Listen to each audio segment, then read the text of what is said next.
excuse mission. Alright, yes, deliverable. Local is in the mud. For half the access recovery team. Having sense of you, but they will make mistake.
Excuse mission. Alright, yes, deliverable. Local is in the mud. For have only access recovery team. Having sense of you. My baby made mistake. Only conjure la wala. They may be the body or it can down. I said it here, I believe it. Oh, Nana, dear, sing it. We want to grow. They may not get out on follow.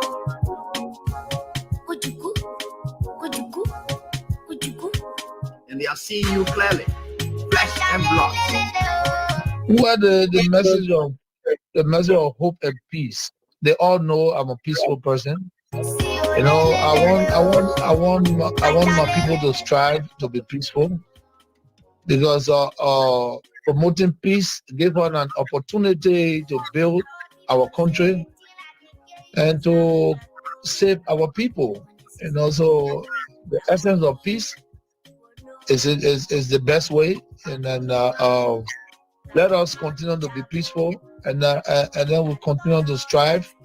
We brought a new energy to the Liberian politics. We must know that. You know, the policy we know, it was a violence politics. Today, politics is true democracy. We brought to our own existence and our people, so that we need to continue to be in that way, you know, a true democratic party, you know, and that want to build countries and build the hope of our people. That what we are citizens, and we are Liberians, you know.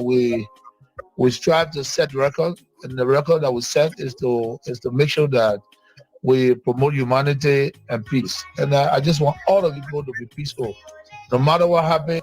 God knows that as long as we are peaceful, we have opportunity to be great, and we will be great. You know, CDC will make history in our country. And I want all of you to know that I love you all. You know, if I could put all of you on my back today, I know I was not going to work no more, but it will be for a good reason. So kudos to all of you. I love you all.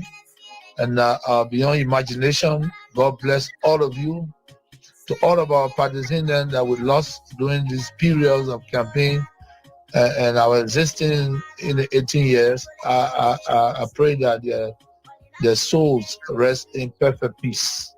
And to all the parents that continue to promote the CDC, even with all of the casualties, you know, they still believe that CDC is the way. We bless God for you. We continue to be by your side, and we all will live together for your children to be future leaders.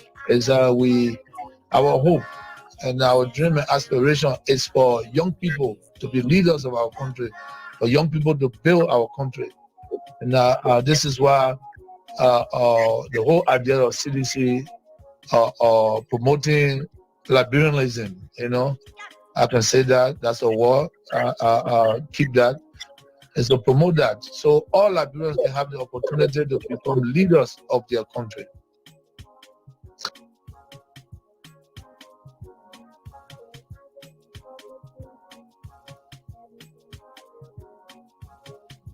On the other hand, you know, I smile because I got people that continuously making me happy.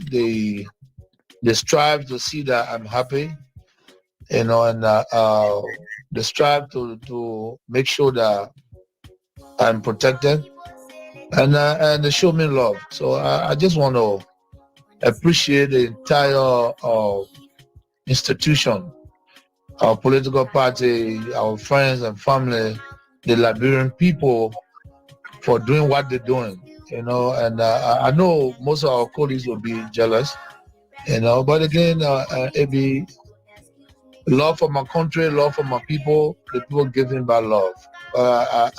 I'm very, you know, I'm not surprised because if you tell them to do it 10 times, they will do it again, you know. But again, I'm very appreciative, I'm humble, I'm gratified, you know, and I'm gracious, you know, and I thank God, thank you for such a love, the kind of love. It's not easy to see. I know a lot of people are popular, but again, to see what we see every day in our country, I think it's a very good thing, and thank God for that. But I just wanted to know that I love them beyond imagination, and I'll always love them. I'll be there for them. I know they're there for me. So today is a special day, a birthday, which I decided not to celebrate, but the people of Liberia celebrating my birthday, I think it's a milestone. I'm very happy. So God bless all of you, and thank you. I'm overjoyed. I'm excited. I want you to know this will never be in vain. I will work for you, and I will be with you. CDC is the way, it's my way. It's never going to be another way. All the best, Martin Congress.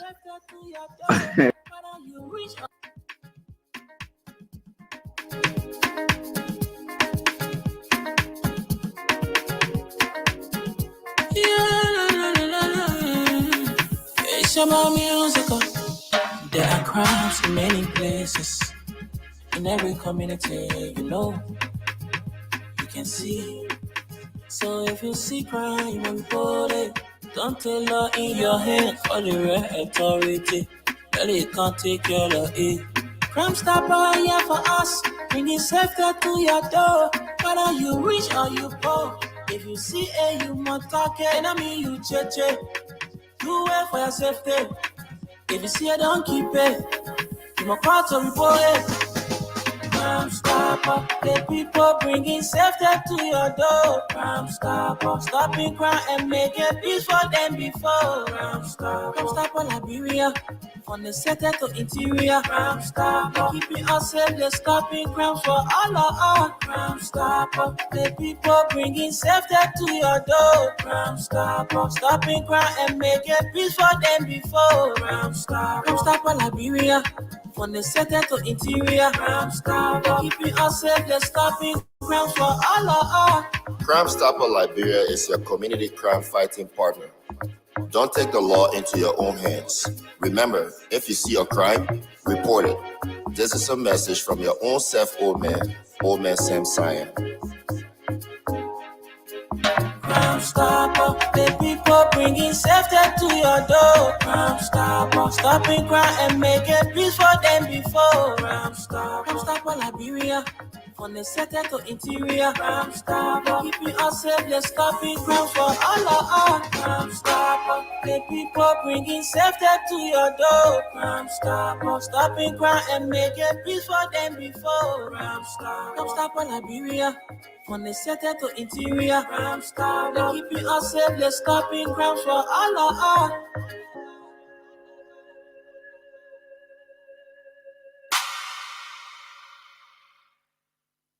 No matter where you go, remember the road that will lead you home. The holiday season promotions and sales offers continues at Home City Liberia. Everything, and we mean everything, is on massive sale. Great offers, bundles, promos, and enormous discount. When you know, yeah. And when you not know, flat. Special deals on 4K LED TVs, refrigerators, freezers, air conditioners, smartphones, laptops, photo printers, DSLR cameras with flash and lens kits, all-in-one copiers, home decor, and home furniture, kitchen appliances to cook your healthy meals, music systems, and more. Visit us today between 6th and 7th Street, Tottenham Boulevard, Cinco, opposite Nancy B. Doe Market. It's Home Center Liberia, the perfect shopping experience. Call us on 0886 699999 or visit our Facebook and Instagram, Home City Liberia. Yeah!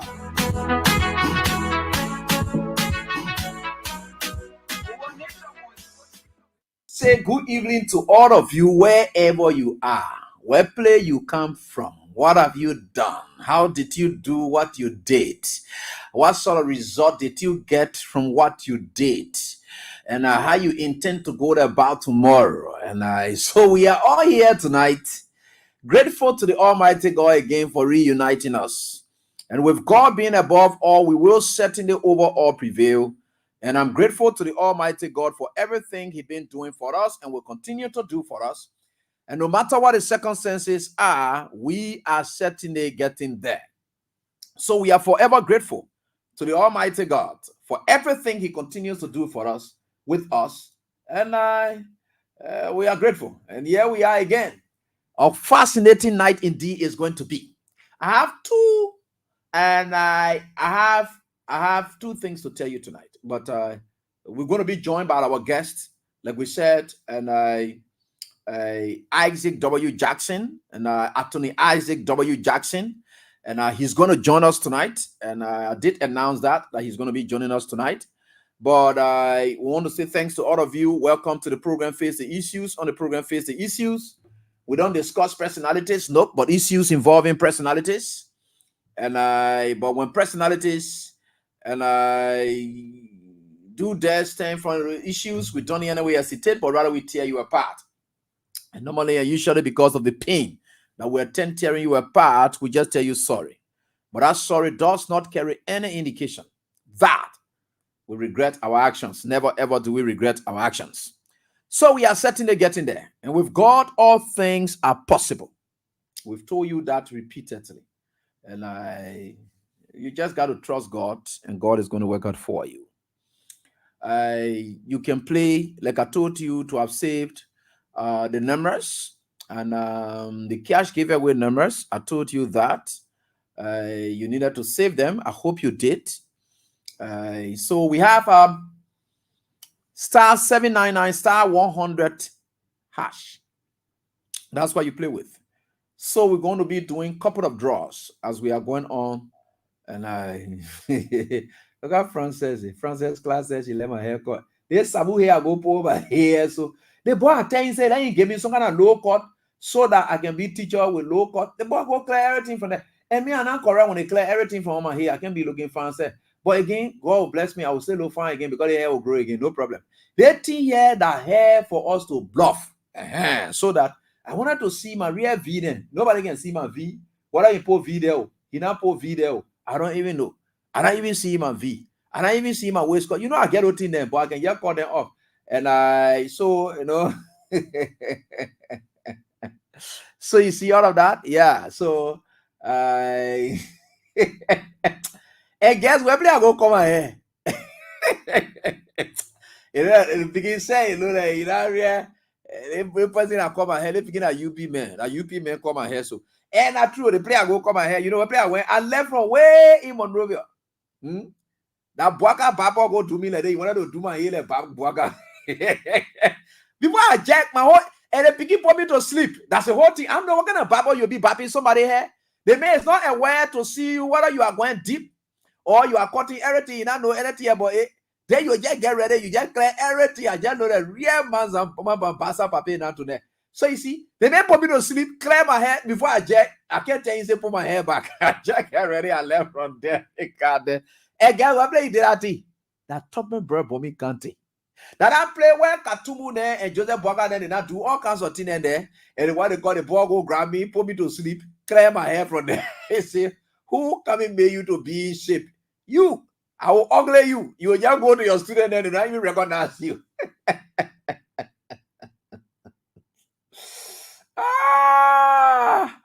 Oh God, this country is an interesting country. I am joking, man. You're not I'm a bore. The man say he's a musician. Yeah, I don't know his name, but he's a musician. And I hear the one go see that honor. You know what he say? The boy just do my hair like this, but it will grow. My man Richmond Crusoe say I'm looking fine. I'm okay. My man, you're trying to encourage me. You're encouraging me. That kind of time our parents can encourage their kids or students encourage teacher. And say, teacher, you are fine. Just tell me say I'm fine, I will believe you. What other people want to believe that their business? Say your haircut looking okay. What kind of haircut do you have? So anyway, thanks so much to all of you. And so I think we are certainly getting there, and we've got and I mean Because they say, can you put it more in paper? The haircut will get you from the bombing country or you leave from here. You would never believe it. And they give me you. And I get in there, no problem. We'll get there. If you even wanted to put Yomo inside my hair, I know what to call Yomo, but you wanted to put Yomo there. They get ready. You wanted to give me brown haircut. How you give me brown hair? If I want to wake up on time, you are coming to put brown tag there or for me to load brown today. Today, the poor just looking all kind of way. What kind of body want me to load different? But still, my students, they can recognize me by the voice, not by the look. Just by the voice, they can recognize. Strange haircut, but no problem. Tomorrow, I will put some kind of Yomo inside here. I can't hear will look different again. That one though. Farrah Marshall say you're looking good. I like it when you're telling me, say I'm really okay. You don't worry. You're trying to make me to feel that feel good effect. You're putting inside me good. So that I can be in Wiggle Zigo for the show tonight. The feel good effect, you're putting inside me. Is it a forever young haircut? Hey, see. Rude student, and some of y'all deduct points from y'all for acting rude. You just keep on. So you can dial star 799 star and star 799 star 100 hash. So tonight we're going to get 10,000, 15,000, and yesterday it was only 10,000 and 50,000. So tonight we're going to get 10,000, 15,000, and that of 50,000. So the 50,000 is one. For the 10,000 several, the 15,000 several. That is what we normally do on Thursdays. But they are the same code. The same code for Wednesday and Thursday, that's it. And all of you who will win tonight, and I will even call, even after the show, you'll be able to get book bags. Yeah. And I think for sure. And we'll certainly get there. So, two things we'll talk about. Normally when I'm having a guest lecturer come into class, then I don't talk too much. When I'm having a guest lecturer come into class, I don't talk too much in terms of inviting guests. Then I don't talk too much. Then I just lay some premise and leave the rest. Then we go on. So tomorrow we'll be back to basis. But tonight we have two important information that will call up people so that you can get this information clear. One, it has to do with the status of the CDC party headquarters. Something is not just right. Something is wrong somewhere.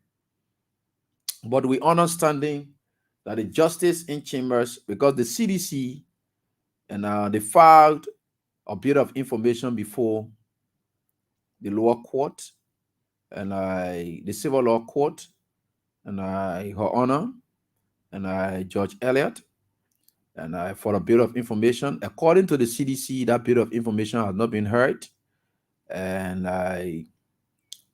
the enforcement is underway in the wake of all of that. So owing to the judge's perpetual silence and not to act on the bit of information filed by the CDC took advantage of the law and they took a flight to the Supreme Court and they visited with the justice in chambers. So there is a conference citation that is up from the justice in chambers over this matter. So, and I praying for the writ of McDamus. And I praying for the writ of McDamus so that the judge can act on the application made before her. And there are a lot of issues unfolding. And remember, similarly, right before that same judge, the situation of the PUL's election, the brouhaha associated with it, is right on her watch as well. And as the CDC, they see the PUL is going to election, and the team and unity of Daniel Yankona, they did make an application for an injunction on the process, and also filing for a declaratory judgment. And what normally the injunction is for is that we want for you to declare our right. But why it is true that our right is to be declared, we want for you to stop these people from carrying on the process that will even injure or further. That's what that injunction is all about. But the injunction also can be vacated. But yet, with the declaratory judgment pending, it's possible. So they said the judge was able to tell them, I'm not going to issue any injunction. She advised them on that note. She's not going to issue any injunction and so forth. And she left it like that. and said that she will look. There's a matter before her that has to do with the declaratory judgment. If that matter will favor them, it will undo anything the PUL intern leadership is carrying on. And there are some big brothers whom they gave this thing to, and the way they behave with our PUL, it has left the PUL more divided. The journalist body very much more divided. We are not happy about it. I am part of that team. So we are still watching from the court to see what will happen. But the second action the team unity took was when after the election, they were going into their inaugural program and their induction program. They were forcing it to go into induction program, which was poorly attended in terms of invitation that is sent to members of the diplomatic corps and that of officials of government. And we think for sure we're watching to see what will happen.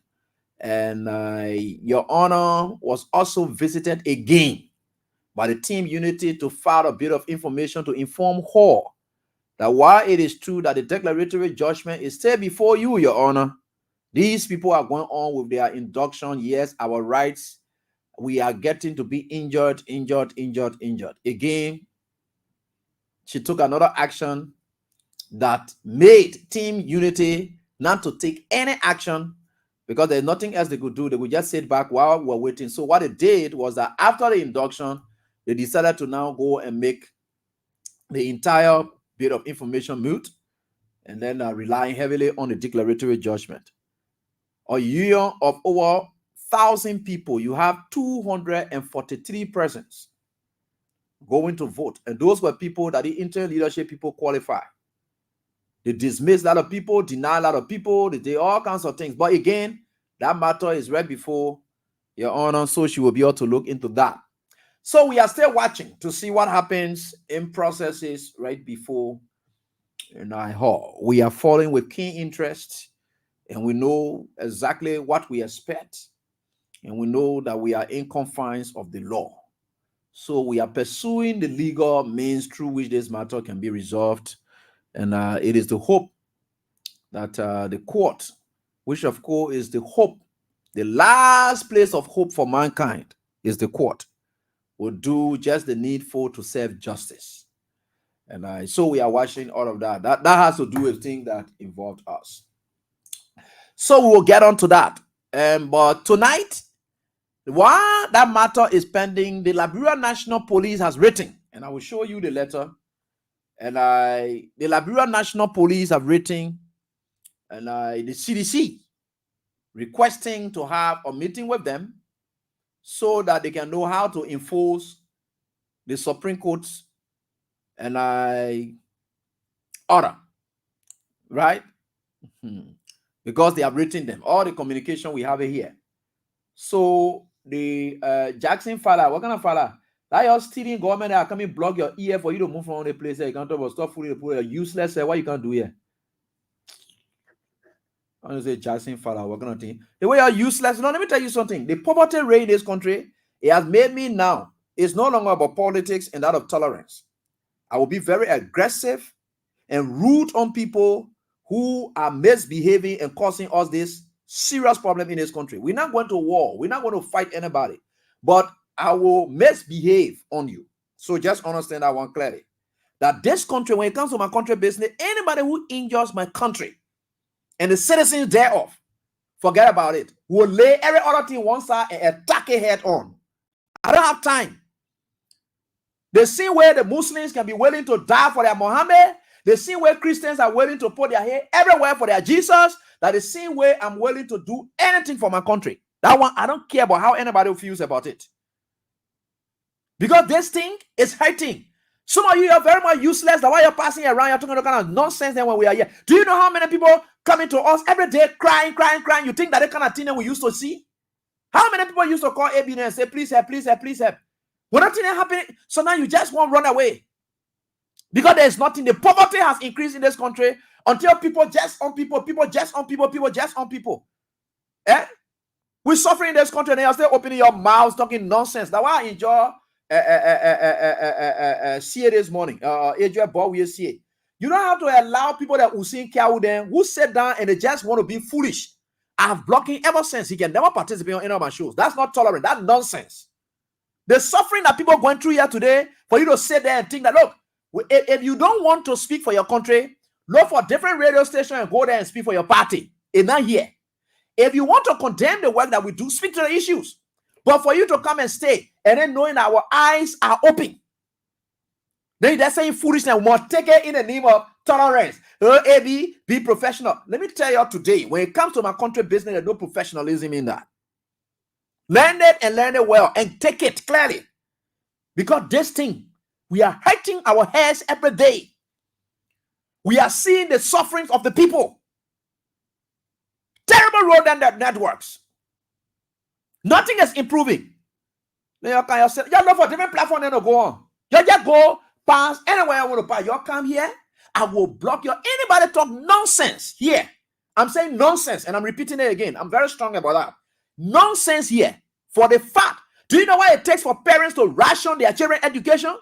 To say, you know what? Yeah, your small sister said I'm small. Yeah, the big sister go in front. Then the this sister will go first semester. You will go second semester. Look at the kind of thing you have resorted this country to. Where people will ration education. We used to hear about rationing of food. To say, or rationing of AEC. To say, you know what? AEC and AEC will be in the other community today. The other community tomorrow, you will be able to do XYZ. Right? That's the rationing there, right? Today, parents are rationing education for their children. They can't afford it. So they will say, the two of you go sit down. We'll make sure that we send the other person to school. Or the other person send it down, reach at the level. They pay small, then second semester, you will go. The other person can't sit down. Look at that kind of thing that we own in this country. When we are talking, then you come, and I can't talk, can't subtract. Look, if you think that we are here to entertain your foolishness when they finish paying you money or whatever it is, I don't want to say you are paid, because some of you deliberately and intentionally can defend foolishness. I don't want to say your foolishness that you are defending, you are doing it as a result of being paid. No, I don't like to put people in that category. So I will look at you as being raw and foolish, and I will deal with you on that note. Whether you are being paid or whatever it is, now the platform you come into, it is paying you for that. I'm not saying that is what it is. I'm not going to indict anybody here to say you are paid for saying foolishness. People naturally can say foolishness without being paid. People can say nonsense without being paid.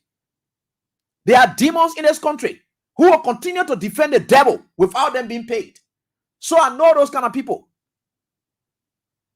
So we think for sure that is what it is. And me, I will be blown with you. Whether you like me or not like me, I don't care about your likeness. Your likeness not carry me anywhere. That's one thing for sure. Your likeness, in fact, every other time you will get angry because you will never achieve anything in your respective lives. And I think we're joking. You don't see God at work here. You don't see God at work here.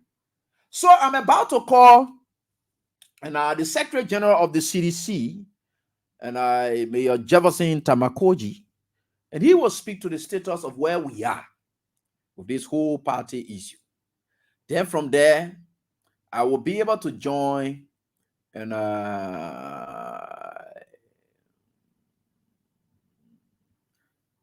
will be able to join, and Attorney Isaac W. Jackson subsequently. And we think for sure we'll be able to have a healthy discussion here tonight. So I want to say thanks to all of you for joining us. Sometimes when I talk the way I talk because I know what I'm going through. It's not specifically about my family, whatever it is. God is providing. God is doing good. But there are other families who are struggling. They can't afford. It's bad. And the worst thing about it, when you talk about calamities are not discriminate. No, they don't discriminate to tell you, say, oh yeah, the other people in the calamity will go to, blah, blah. No. So that's it. So that is what it is, and we are certainly getting there. And with God, all things are possible. And I think we'll certainly get there. And we think for sure we'll certainly get there. When I fire one time, the whole country can shake. Because the way I can talk, Oh, so when I be telling you, say, I know there's somebody who turn in the people's flesh. That what they think I am, but I'm not turning in their flesh. I'm just speaking the truth. So that's what it is. So these are some of the issues. So we are certainly getting there. So with God, all things are possible.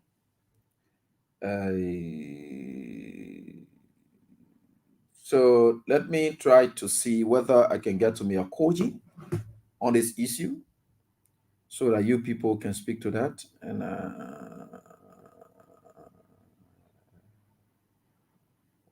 let me see here. Okay, I'll get him now. So let me see whether I can get him and we can have the conversation here now as I speak. Other issues that are unfolding. I understand that the LDA, the acting officer in charge, he decided to resign and saying going back to his duty.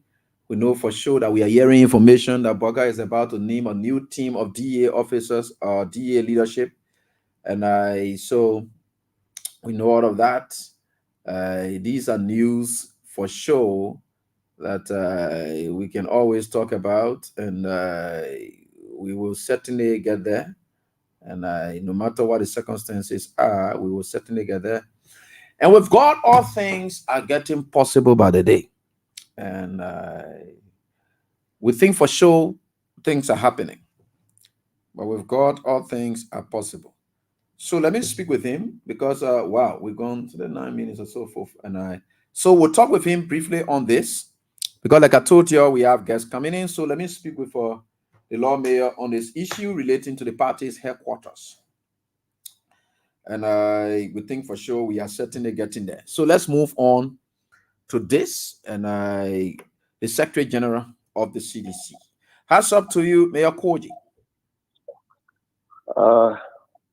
Thank you so kindly. We are grateful to God for his specified blessing upon our lives. Okay. Great to have you on, Chief.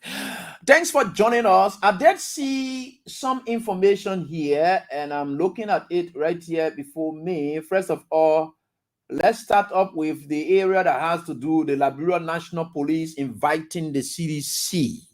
Can you speak or acknowledge or confirm that the Liberia National Police has invited you in relation to helping the court to carry on eviction order at your party headquarters?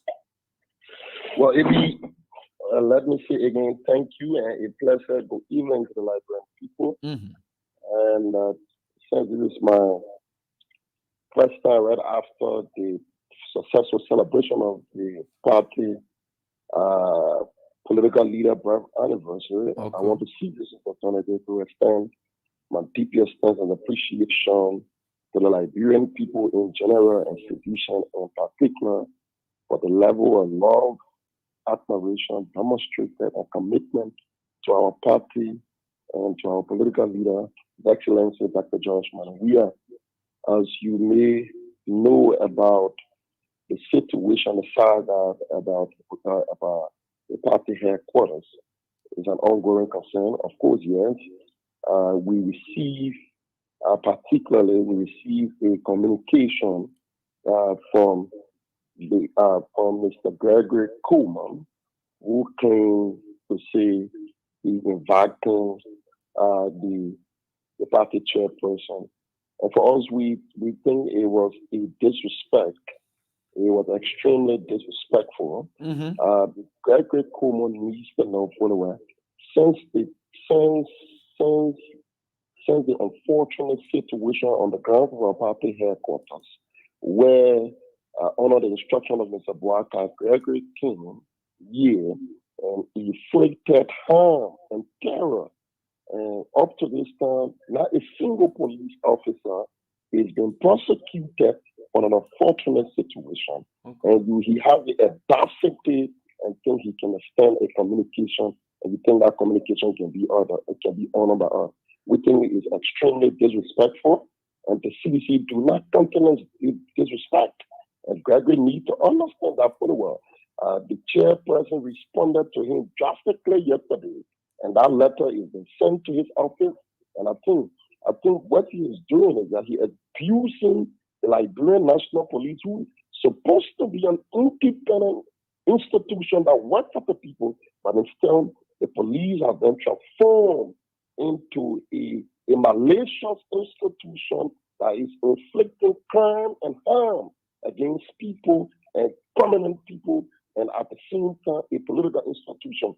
We cannot. How do you expect us to talk to a Gregory Coleman who sent people there, where people were brutalized, manhandled, and killed twice at a gun.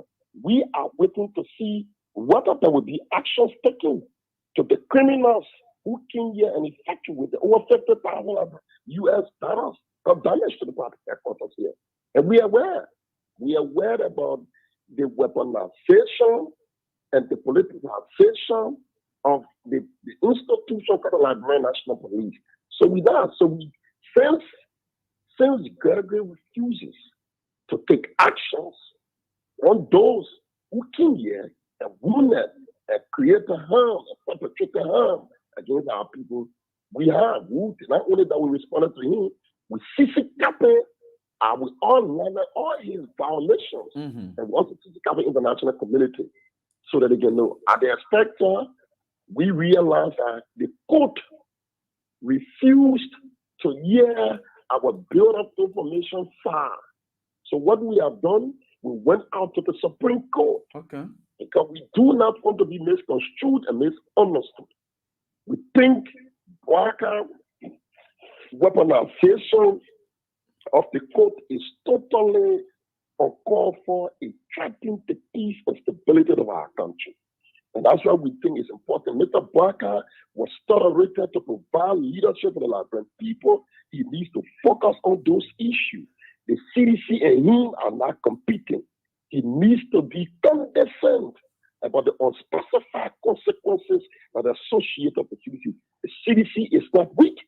The CDC is very tolerant. The CDC loves the Liberian people. But at the same time, the CDC will not allow itself at the peril of Waka's own leadership at this point in time.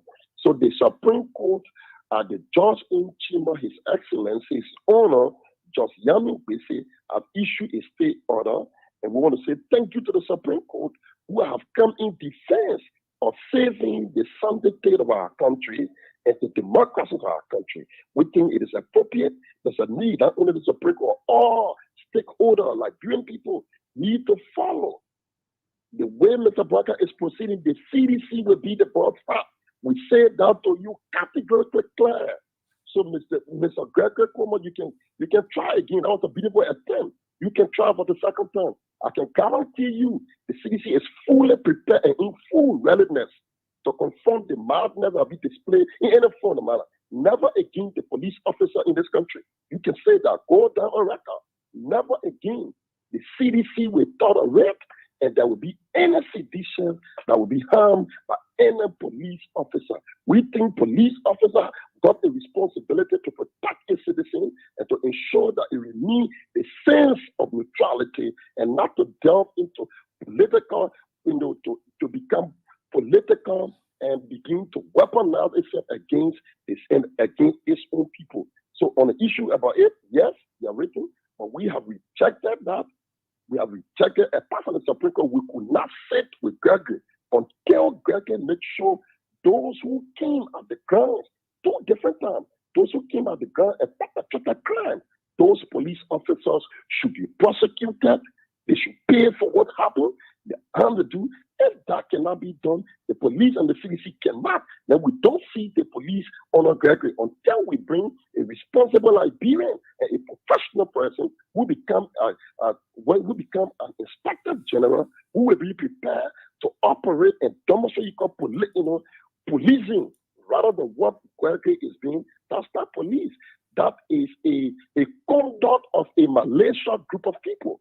You can't have police. What is supposed to have the deputy for operation? The deputy for operation will have a record of murdering civilians on the ground. And you do that, the CDC will create a non-compliance until the police become the Liberian National Police. But as it is now, it is not the police, it is a malicious entity that is pretending to be the police. Yeah, Miles Koji, with all you've said, we appreciate your clarity on this issue. But looking at this, the police have always been used as an arm to aid the court in such enforcement. In what way are you now drawing this to be more political? Now, we are seeing here Johnny Momo, an associate law firm, and so forth. They didn't want to stop a few years there. And we know Johnny Momo may have been the personal lawyer to Joseph Yuman Boakai. And we are seeing all. Are these the reasons for which you think this whole case is more political than legal? Well, we have the evidence of the fact that we have to go to the Supreme Court before the judge issue a McDermott on the justice in Chimas, the judge in Chimas, to hear us. Simple thing we said that we got issue, we went to the court. If the court refused to hear you, it is a recipe of chaos. What the CDC did at the responsible institution, what did we do? We have issue, we went to the court. The justice, the judge in Chima up to now refuses to even grant us to hear us. They haven't done that. But what I'd love to say, we say thank you, and we're very grateful that the sanctity of the Supreme Court were able to intervene to issue a stay order so that we'll be able to compare the judge to we have filed a bit of information. And what's the significance of our bit of information? This case, like we said the last time to you, two family persons, Mr. Barker is engaged into weaponizing the code. The two family persons were in a dispute. There was a eviction order issued since 2015. That eviction order was issued in 2015. Ibrahim Dengsa was the one who won the case and asked for an eviction, claiming that he wanted his property. In the same vein, when he worked with the CDC were able to give him $360,000. So there's no issue. That eviction order that was issued in 2015 is now more. Even the court orders 51,000 plus were being paid by us. So eventually it tells you that eviction order is mute, is no longer in existence. That's the issue we have. But because the judge knows fully well that we have good standing, we have ground in what reason, what the judge tried to avoid was to ignore our bit of information and go back because the judge were acting under a political instruction, preventing us and say you can go to have a big debt. And that's why we thought it was totally uncalled for. We called all of those people who are concerned, who are stakeholders to the peace and democracy of our country. Today, when we refused, we took a flight to the Supreme Court. So the justice in Chimas were able to hear and saw the merit and the demerit, and that's the reason they have issued a state order. We are saying it is troubling time, it's danger. Not only things are happening, what Mr. Blacker is trying to do, he's trying to scapegoat the reality on ground. This country is being swarmed with state looters. The country is collapsing, it's crumbling under the weight of Mr. Blacker incompetence. That is the real issues that needs to be addressed. The CDC led this country for 6 years. It provided a leadership. It was very honorable enough on a leadership of the George Manabia. We said if it's about this country to be destroyed, that Mr. Blacker said, if he doesn't win elections, there will be the end of the country. We do not want to see an end of a country. We witnessed 14 years on those solving on the Liberian people. People were killed here. Back when you were being disbanded, the CDC do not want to participate in anything that will retrogress, that will subject our people into untold suffering and into chaos and war. So what did we do? Under his leadership, Dr. George Manawia, we were able to responsibly, honorably allow the Liberian people decision to take heed. But Mr. Boakas was not mistaken that sense of tolerance of the Liberian people and to think that the CDC lack what it takes to protect itself and to stand up for itself. The CDC will not move one step backward. He can be assured of that. Not a single step backward will move when it comes to the protection of our rights and to ensure the sanctity of our institution. The CDC will fall not short, but the CDC will jealously protect its sanctity and its right. And that's why we thought it was important. The court has issued a state order. We will be there, and we hope that now that the judge will be compelled to look into the bit of information that has our concern. Mr. Barker should concentrate himself to deal with the issues. And I know reading before me here, I know, but reading before me here, the justice in Chima is asking for a conference because you people took the judge up and are praying for the writ of Bagdamas, and so that she can decide on that issue. Now, with clear certainty, your partisans are listening to you tonight, and with clear certainty, I don't know, because the matter is yet before court, but can you speak with clear certainty that the party headquarters will go untouched under the Unity Party, or you guys will find it at all costs to stay there? And if so, what mechanism you're going to employ? Because the owner of the We property, want to speak to the partisan. We want to say to you, you have no means to panic. You have no means to jitter. The CDC is in full control. The Excellency, Dr. Josh Mana, we are with them on the phone. We're talking. The grounds of the party headquarters, we include we are aware of Bwaka political chicanery, but you can rest assured, Mr. Bwaka will not succeed on this one. We are fully prepared. It is a beginning of a return of the CDC. Don't worry about that. The CDC, no matter what Bwaka can do, he's not going to succeed. The CDC is here legitimately, and the CDC got zero intention to exit from here. Partisan, some of you who have called us, who went to the party headquarters, I want to speak to you. You have no reason to panic. We see calm. The party, the CDC, like I said to you, the CDC as a leadership, we will not move a macro inch from the ground of the Congress of Democratic Change. So no matter what Mr. Bwaka tried to use a group that appeared to be a police, but of course it's not a police, but it is a militia group by its activities and its engagement over the period of time. Look and see, this place has become more vulnerable than ever before. People, police, citizens are meeting their untimely death at the hands of the police. These are things that people should be concerned about. And to think that you will use this situation to set this place, into chaos, and you think that going after the CDC, Mr. Bwaka believes he wants to erase the CDC. The CDC is beyond to be erased. The CDC, it is a phenomenon. It is a people institution. No man under the sun has what it takes to erase the CDC. Easy. We believe in that, so the CDC don't there. The partisan don't need to panic about that. Mr. Bwaka will continue to make attempts. And I said to somebody, it is much easier to have Mr. Bwaka evicted from the presidency than to evict the CDC. That's how committed we are, and that's how prepared we are. Are you simply saying that it is easier to take Bwaka from power than moving CDC from the headquarters? It's quite easy to evict Bwaka from the presidency than to remove CDC from the party headquarters. Let him come out. The CDC is in full swing. We are prepared for that, and we will sit here and we will ensure that no single sedition right will be trampled upon by the attitude and the behavior of Mr. Bwaka. So that's something we are very clear with.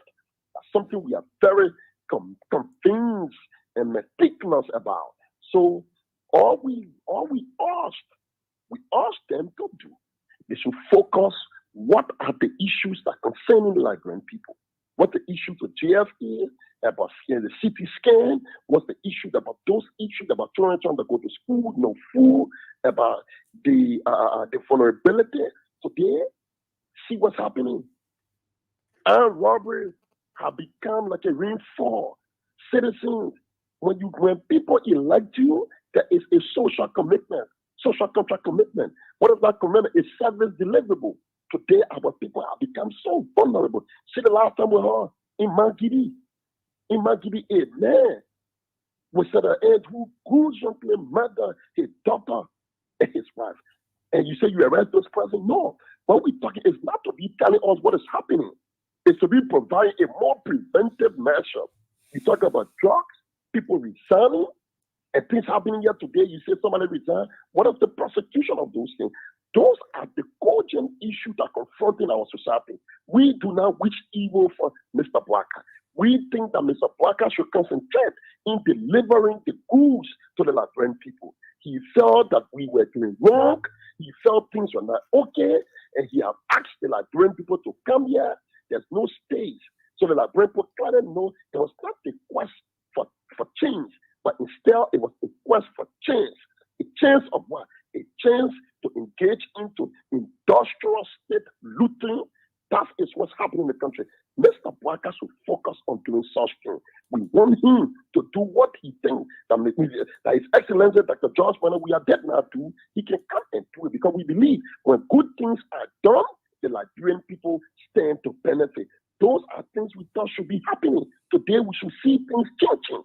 The change you're talking about, all of the things you're talking about, the police and all those things must be changing effectively rather than what we're witnessing. And you think because CDC is focusing Our duty, you see what you're doing? We are focusing on working on our party, trying to work on some of the challenges, some of the gaps we have, so that we can correct it. We're working effectively, so we come back to the Liberian people. We cannot be able to repeat some of the mistakes we made. Those are things we are concentrating in. Mr. Barker needs to leave the CDC alone. He needs to leave the CDC. The CDC do not want to pay attention. If we pay attention to Mr. Barker, you can rest assured that not something he can continue. If the CDC decides to pay attention to Mr. Barker, it's so easy. It's so easy. A simple word of communication to communicate to our people. And effectively, they will listen all part of it. There's nowhere in this country our voice cannot take effect. Mr. Parker is aware of that. There's no war in the place. There's no space and no end of this country that our voice cannot take effective effect. Our voice cannot be so effective. So we can do that. We've got the capacity to do that. Mr. Barker needs to focus on solving the Liberian issue. Citizens are focusing on working and recalibrating and reconsiderating, and so that we can have a great comeback, and so that our people, this country issues can be solved. Those are things. And November 7th will be our Battalion Day. All those that were killed violently on a political engagement, the CDC is carrying on November 7th to have a memorial celebration for these people. Those are things we are thinking about. Those are things we are thinking about. Okay. Mr. Barker do not need to get involved and engage into political harassment within a platform, Mr. Barker. He needs to stop. He needs to stop. We will not warn him further. He needs to stop his political harassment. He has a responsibility. He has an issue to deal with. This country has a complex issue. He must begin to face those issues and address those issues rather than engaging into political harassment. And the police should not be those tools to be used against the citizens of the country. Okay. And the police fail to do that. We will separate the element, the polluted elements within the police. Those polluted elements will be dealt with decisively.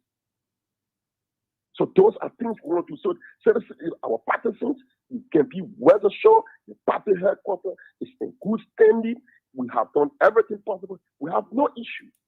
If the landlord decides to remain as the landlord, you meet the CDC work with you. We have nothing. But to think that you will have your personal lawyer and you will use, and we said to you that Mr. Barker has weaponized the court, people thought we were joking. Today, everybody fact, you see his lawyer today, Bujuba Keita, who is going from court to court. And today we know what he's doing. Today he even went to the Supreme Court and he thinks he wants to do with interference. Those are things we find very clearly. But the Liberian people should not be surprised if Mr. Barker keeps coming after the CDC. The CDC can rest assured the CDC will not turn its back. We will not make our people vulnerable. How much we love this country, but we will not love this country at our expense. We will not do that. The CDC needs to survive. The CDC needs to live, and we have a responsibility to protect our people. Never again will we sit here and allow the police to conduct the recklessness that they did the last time. Let them return to the party headquarters. They will have a surprise. All right. So thank you so much for passing by. We appreciate, and we look forward to seeing what it will look like. And I will try to call you back sometimes next week, so that we can have extensive discussions on way forward and so forth. But thanks so much so far. I think the listeners are up. Isaac W. Jackson is coming up next. Thanks so much. Any final comment? Well, I want to say thank you for the work you're doing, and I want to say to the Liberian people, I want to say thank you for your trust and confidence in us, what we have done.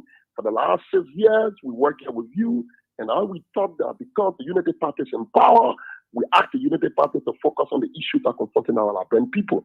And we do not want the CDC to be misconstrued. And that's why we didn't go anywhere. One of the lies that were told about us, what they said we were criminals, we were murderers, they have the state. They must be able to investigate thoroughly. And so that the Liberian people will be able to know the truth.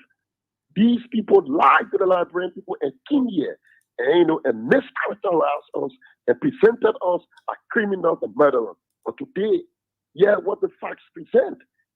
For example, let me get in. Look about the case about the Chief Justice, the former Chief Justice, Gloria Mutuska case.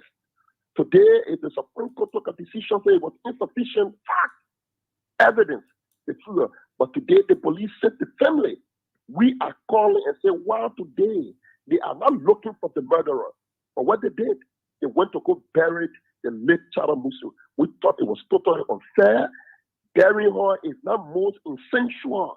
You bury the her, you cannot get closer to what's happened. The Liberian people need to know. She was a very amazing citizen that died in a mysterious way. And more besides, the former Chief Justice went to jail for Sarah's mom.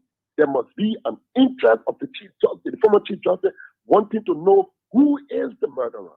We're not finding the murderer and being rushing to go and bury the remains of that young lady. We thought it's not a right way. And we think the government, they were in opposition, they were crying, they were demonstrating. Today you have to say, you have what it takes. You can send for the best equipment to evaluate, to investigate, to ensure that whosoever were involved in the gruesome murder of that young lady must be able to be discovered and be prosecuted. But in the absence of doing that, what the government did, the government permitted the remains and the family, and that's how I need to the family. Today, Jerome Vera is still free in America. I don't see why the family is not interested. This man went on public radio. He said he knew how that young lady was being murdered. Why nobody? Why are the civil society? Why are the religious people? Or because the name Jefferson Koji is not from certain class. When we talk about the class system, if we were your family person, how would you have thought today? Our name was tarnished in this place. Okay. Today, Jerome Ferrer still live in America. He served as a free person. The state is not calling him. The family people are not interested. So how suddenly this lady who died in a very mysterious way, and people thought we were protecting ourselves, we're in power. We're not in power. We are free citizens. Why are people not interested in finding the perpetrator? Why is not even the family? Why the family not pushing forward and say we want to see Jerome Verdier? Jerome Verdier needs to give a testimony. He needs to show things. That is why when people come and deceive and lie to the Liberian people and think that the intent, when people talk for you, it doesn't mean they're in your interest. Sometimes they try to exploit your situation because they want an opportunity to where they want to be. Today they are here, we don't see. We say these things because we were victimized by these things today. About the same lies before. Today we're unsanctioned. Right. And people think and that's why we said right here, we challenge our accuser. All of them who thought were involved in all of the heinous and barbaric things. We walk on the street of Monrovia, we're calling them openly. Let it come and bring forth their facts and their evidence so that we prepare to confront, to engage people who think and our victims, we want to see them. Because we know that none of them, they do not exist. It was a malicious, some of lies that were perpetrated against us. But because we Christians, we believe in God, the truth that crushed to the ground will surely rise again. So, Pastor, you need not to panic again. I want to say to you, the CDC headquarters is intact, and the police, the CDC will issue a non-compliant posture with the police. The police is not a police. The police are conducted itself as a malicious group who were engaged into torture, who were engaged into recklessness, and the CDC will not, until Gregory Coleman can provide those criminals who went at the party headquarters and effectuated harm against our people. If you fail to do that, you can rest assured the CDC will not comply with the police. The CDC will be prepared to confront the police in any form and manner. Thanks so much, and the Secretary General of the CDC there, and Jefferson Tamakoji, and former Lord Mayor of Monrovia, and right here on this very day, and we are certainly getting there. Let me take this break, and the next voice you will be able to hear, or the next face and voice you will be able to hear, is Anthony Isaac W. Jackson, the Bazaar's Pride, and not a Dillon who is very fake. The Bazaar people, they got proud in themselves, and that is why it is. Bazaar's Pride is coming up tonight. What a couple of issues we're going to be looking at. Yeah, remember the latest decision, the fight against corruption, resignations being done, and up to now we've gone over, let me say, and 24. Yeah, we almost to 48 hours now. Bwaka has never told us whether he has either accepted or accepted. Those are two things that happen in the courtroom. I say knows that. You either ACCEPT or you EX. Very good. So we don't know whether Bwaka has accepted or he has accepted. So those are things that we have no idea about when it comes to Bwaka's issue. But again, we are certainly getting there. Let's break. And then Isaac W. Jackson will be right here with us. He's in the back already. And then we can now go on. But you soon see him live. Unstoppable is proud to be associated with the show.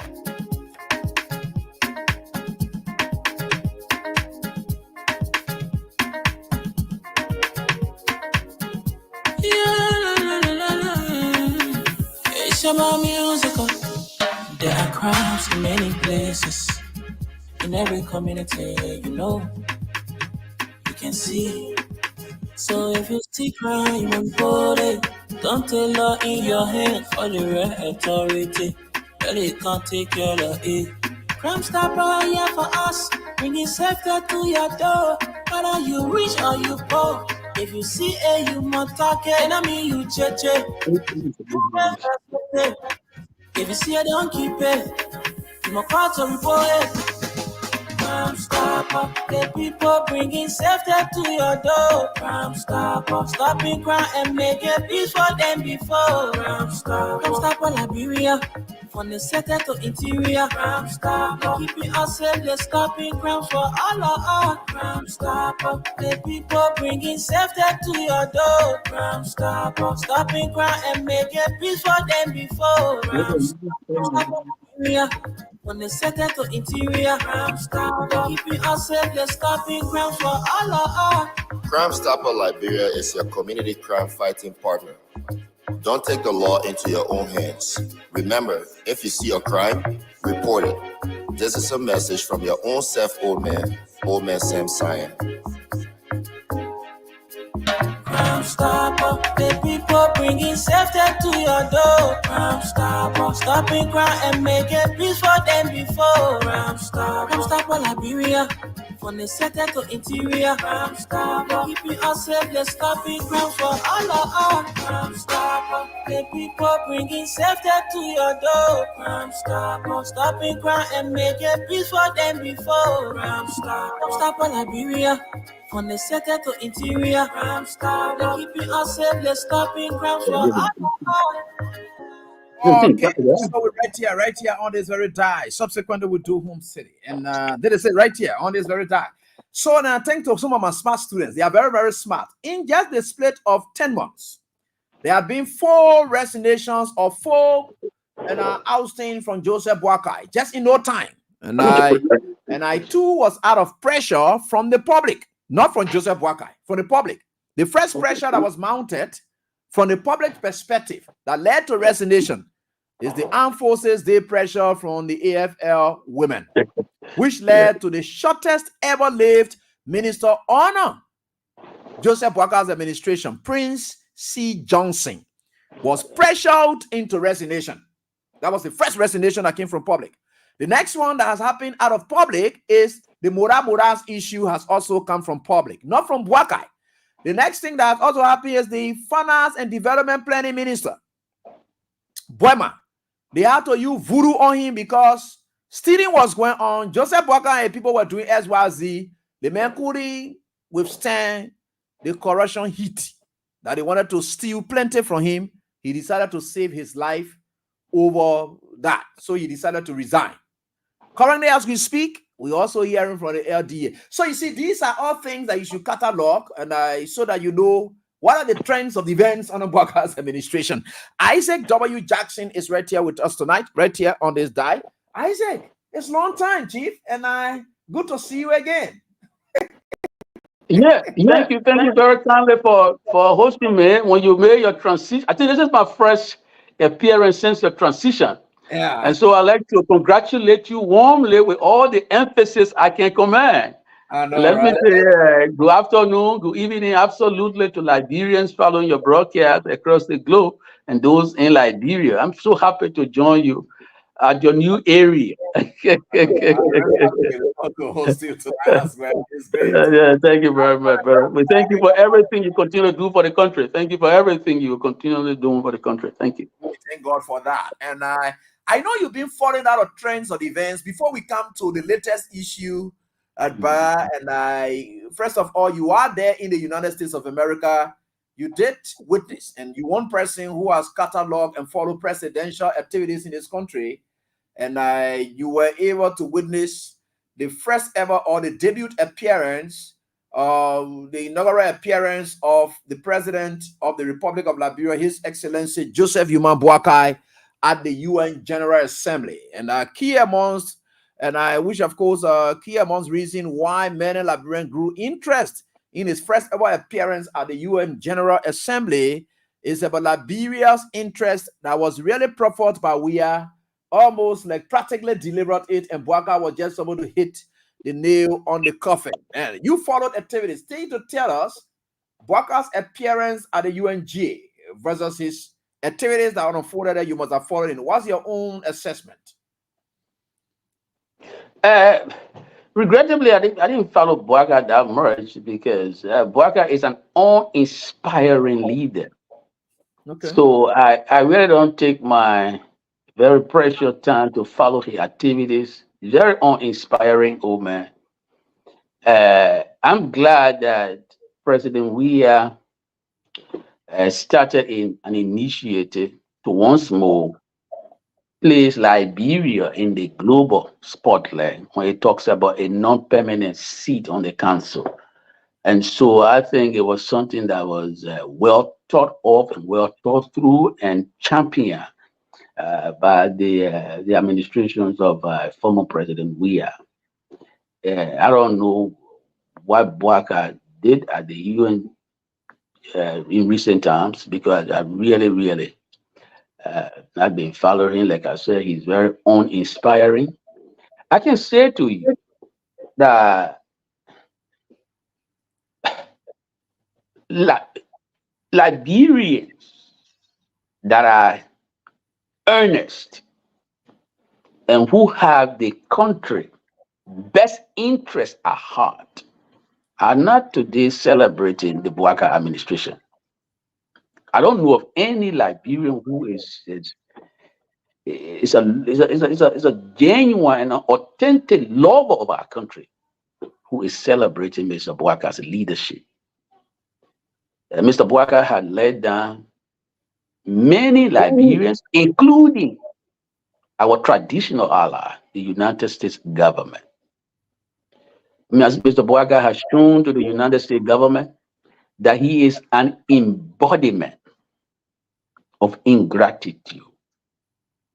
You know, when Boakai got elected, the U.S. government publicly displayed a vote of confidence in his administration, with the U.S. permanent representative, Lena Thomas Greensfield, paying a courtesy visit back home and speaking with Mr. Boakai. I think even a private resident, I think so. I saw Pretoria. Yeah, that's his private residence. With that public display of vote of confidence in the Boakai administration, did you know what Boakai did to the United States government? The first national program organized by the Unity Party government headed by Boakai, he accorded the national podium to an inexperienced academic in presence of Rachel Paley. And what did Rachel Paley do? She pilloried, criticized, denigrated the U.S. government in the presence of Russia and China in Liberia. You think the Americans were pleased with that? They walked out. It was Boakai just demonstrating his innate desire to be contemptuous. I heard some people sitting down back and say, oh, the American people can collect visa fee. That visa fee they collect, brother. You think they can buy one visa? You think that visa fee better maintain the U.S. embassy over there? But because Boakai gave the national podium to an inexperienced academic who spread poison against the government and people of the United States, people started seizing onto that to also criticize the U.S. government. That's Boakai putting a knife on our traditional relationship with the most powerful country in the world. So Boakai is not fit to continue to preside as leader of that country. He's doing more damage to our country. The other thing I can just draw attention to before we go into what you call me for is that the U.S. government, I was in government then, 20 administration, you were there. Many earnest Liberians can testify that the U.S. government play a leading role in helping. And I will not forget Nigeria, the most superpower in West Africa, but the U.S. government play a pivotal role in helping to depoliticize and train our police, depoliticize and train and restructure our military. Today, what is Boaka doing? Boaka has once more decided to politicize the police. Today, he has thought to again tribalize the military. The military is today headed by a gentleman from Lofa, Boaka's kinsman. And you know Boaka is a tribal bigger. So all across the government, he is violating Article 5 of the Liberian Constitution, where he's allowing tribalism to once more flourish in the country. Something that the U.S. government spoke against, something that they put their money into straighten and to straighten. Today, if you hear the CDC Secretary General just spoke and said, look, the next time the police violate our constitutional right, because you know the Constitution of Liberia is clear, it provides for what? Such warrant. Nobody's supposed to zoom in on your property without providing a such warrant. Even in the United States government, everywhere around the world, civilized countries that how they conduct their affairs. The Liberian police being deeply politicized, zoom on the headquarters of the leading opposition party in the country, violated the sanctity of the headquarters of the CDC without any legitimate such warrant. So today, CDC saying, look, the next time Boaka tried this, I think the CDC complained the administration to ECOWAS. I said, but we're not going to complain anymore because ECOWAS is just talking, is talking shop. We done our first thing. The next time they zoom in on our headquarters, we will do our best to resist. We will use what available legal means to resist. So what do you see here? You see a Boaka administration that is now setting the country to fire by not respecting the laws of the country. Article 5 of the, you see, it is critical for us to look at Article 5 if Liberia democracy will be sustained. Article 5 was not just dropped in the Constitution. The Article 5 speaks against tribalism. Today, not only Central that have condemned Boaka government for being more tribalistic than the Doe administration, we all can relate to the evidence because it's in public, right? The LRA, the problem you have at LRA, which we'll talk about, is as a result of Mr. Double Jala trying to do a bidding for Eugenio Brother from Lofa, which is also violative of Article 5 of the Constitution. Article 5 says we do not promote tribalism in our country. Boaka got to LRA, he got Double Jala from Lofa. Double Jala is from Lofa. That's what Boaka put to LRA. He goes to the central bank, he put another guy there from Lofa. He go to commerce, and these are places that generate good money. He go to commerce, he put Ami mother, whose mother is from Lofa, even though he's a half Lebanese guy. But his mother is from Lofa. So Double Jala dealing with a Lofa Pekin, try to provide some protection for him. Today, Dala is in trouble, and I'm calling for a resignation, but that's something we'll talk about. But then you go to even the Ministry of Finance.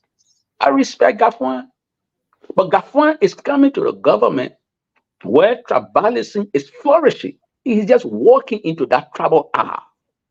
I don't know what different he's going to do.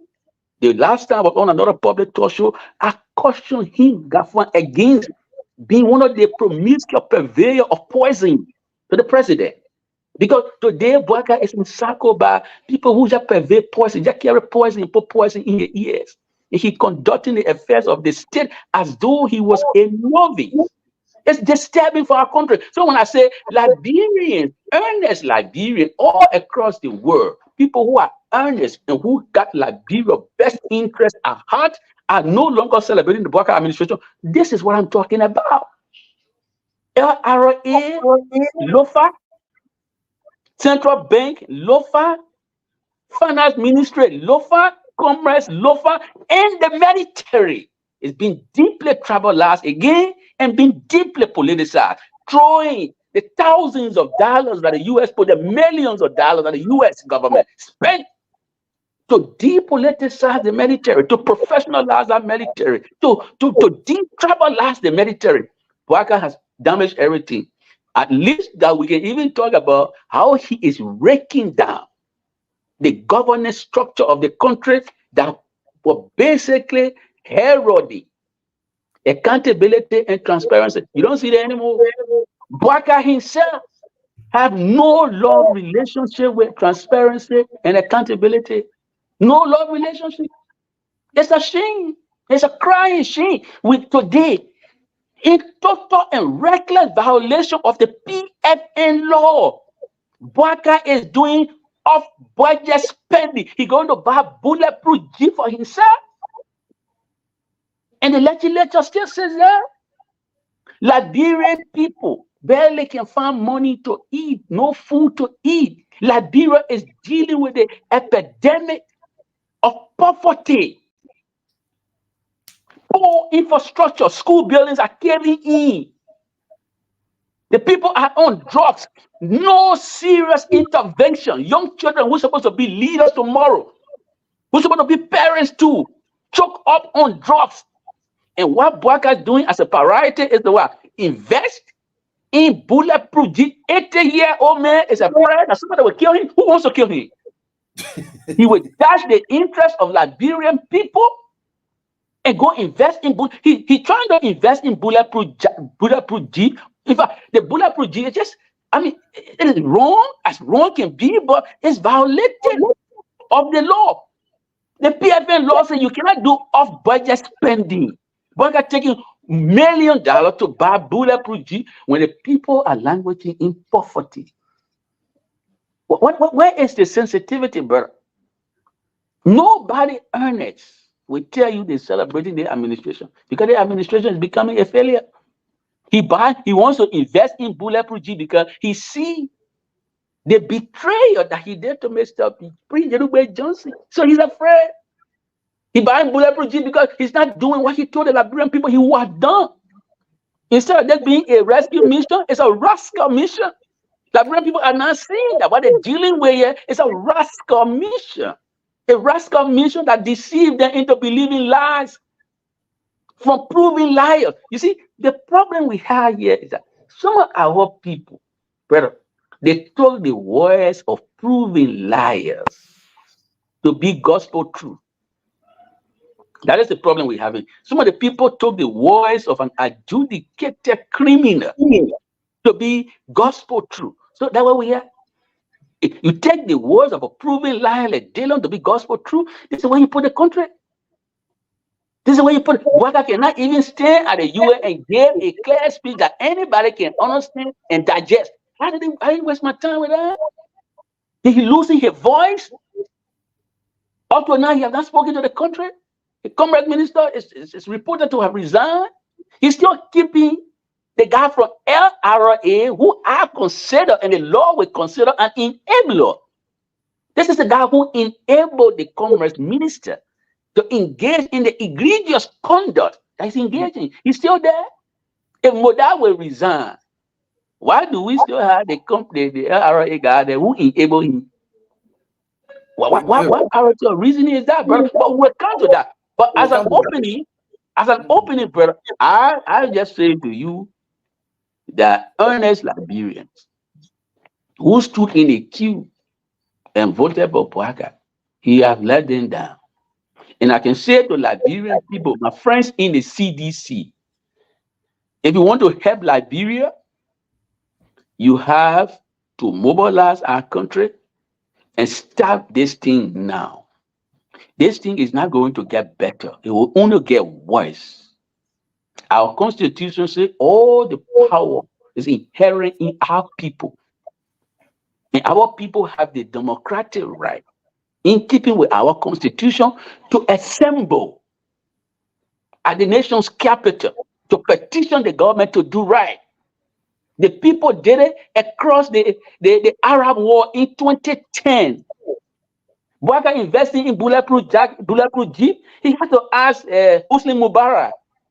Maybe he got to go to Husni, go to Egypt and ask Husni Mubarak. When the people got upset, when the people got annoyed, when the people reached that place, they turn Mubarak bulletproof jeep over. They turn it upside down. The bulletproof jeep can protect you, Bouaka. What can protect you is how you improve the standard of living of our people. Today, Bouaka is cutting down allotment in the budget to health facilities because he believes that some of those health facilities were constructed by President Weah. The Emery Health Facility is a shining example. Is that what any leader is supposed to do? Bouaka, you're cutting down the allotment in the budget for health. Meanwhile, you, Bouaka, can come to America to take medical treatment in the disguise of coming to speak. Meanwhile, you're coming for medical treatment. Bouaka, we are aware. The old man comes to America, he takes advanced medical treatment, but back home, he denies health facilities of medical, of money, so to speak, of medicament. Is that what leadership is about?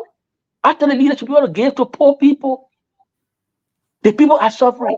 They barely find food to eat. Want to eat all kind of things. They get sick. They go to hospital. The hospitals want to go to give them medicine.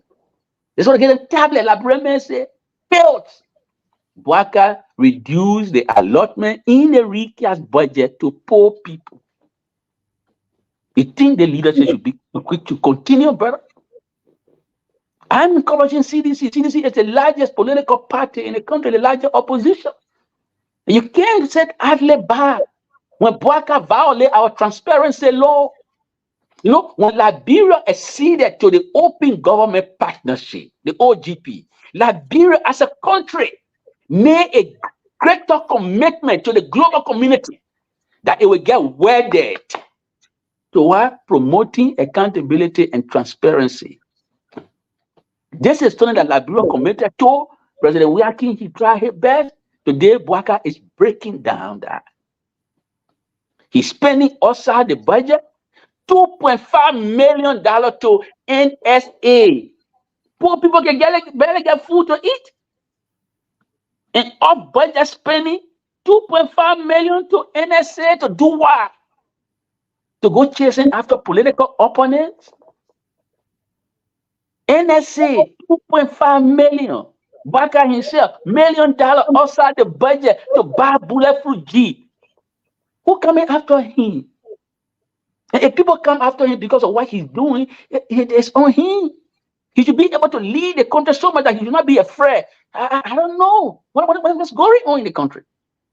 What's going on? So, seditians, everywhere you are, stand up for Liberia. People in the opposition community, let's stand up for Liberia.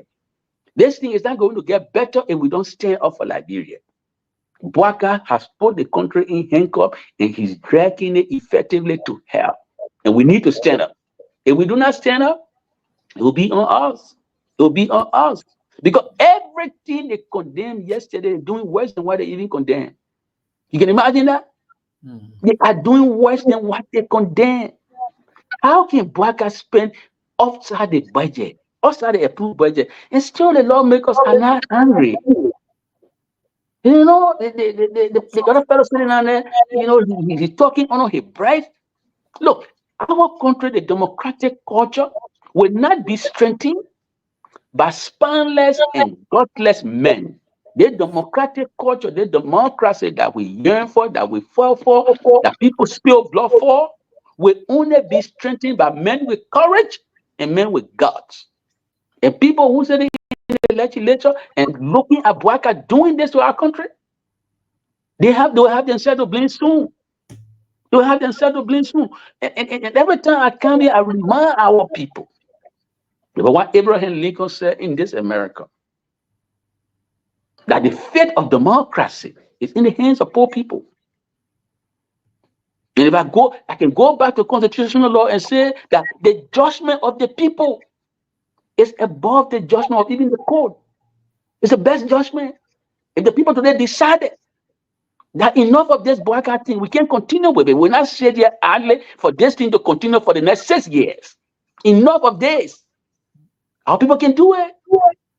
All the power is inherent in the people. The people can do it. They can do it. I had a telephone conversation with one of our sisters. I was telling her, I said, look, I need to go to Liberia because there's enough of this. Enough of this. The country is full. I mean, but we come to this Jala thing, right? The country is full. Jala was not just asked to serve as a signatory to this account, to basically to just be there and just give money out. Yeah. So Anthony Jackson, we'll get to the Jala issue. We'll get to that. But let's just have a panoramic look at the president's issue. Now, when Bouaka came to power, one thing he said that he was going to do, in which he coined the word "no business as usual," is to cut waste in government. And he even issued an executive order stating that before any of his public officials or any of his officials travel out of the country, he has to be in the know to know the necessity of the trip before said person can travel. That's bringing prudence to governance, and many saw it as that. The president has made several trips out of the country. Just yesterday, when he was speaking to critics, condemnation about his trips out of the country, he said people may not understand, but these are necessary trips. And the reward for the trips are in the making and could come back anytime soon. On the backdrop of that, the president is on the verge of traveling to Italy again, from what we are understanding. Where do we place all of this? You worked with former President Ellen Johnson Sirleaf. Let's look at her travels versus the impact to the country, whether they were instant or it was a long-term, short-term. We can also easily be able to look at Weah's own, but at least for you were the mouthpiece of government and one of the mouthpieces of government. And so I think for sure you can yet tell us instant, because you said that, look, it is still in expectation mode. It will happen. People should know that it is necessary. He's on the move again. And this is where we are with all of this. What do you think is it is important that you ask. It's a very good question you ask, and to do the comparative analysis with the Sirleaf administration, because Bouaka he was a vice president of Madam Sirleaf. Regrettably, while serving as vice president, he described himself as a parker, meaning he did not do anything meaningful to complement the effort that Madam Sirleaf exercised in the supreme interest of the country. The Madam Sirleaf administration basically inherited a completely broken system, unlike what Bouaka inherited, with CDC leaving a huge sum of money in the account and they crying away. But what Madam Sirleaf inherited was basically dysfunctional. And her travels she made brought some relief to the country. The country debt burden was weak as a result of her skill, her international skill, her dexterity, lobbying here and talking to important international stake actors. So that debt burden was weak. Today, where it's wasting taxpayer money traveling up and down, signing, some of the same things some of the people sign, we all meaningful outcome. This is the same Unity Party administration that basically was criticizing the Weah administration regarding traveling. He's traveling. Look, and we can go back to some of the things Madam Sirleaf, but I can say to you a shining example of a national leadership on the African continent. The guy who basically made Africa one of the shining places, and today people reference, even though he died quickly, Magufuli. Magufuli shut down on most of the travel to keep money and infuse it back into the local economy. Is there anything that Bouaka can learn from that? He's passing all over the place. Some of the area he goes, he's taking treatment, he's hiding and lying to the Liberian people that he's doing something meaningful. Nothing meaningful. The ministers are traveling over there. In fact, when he goes, I saw a post from one of the junior comrades there. When Bouaka go, carry all the communication people. One of the criticisms is about you carry all the three communicators with you on a trip. What are you doing? trying to just get government money to people to put money in the pocket there for the traveling padan. The same thing. The guy said the same thing. You criticize the former administration for. That's what you're doing, Bwaka. You carry your press secretary, you carry your information minister, you carry your LBS broadcasting guy. Why?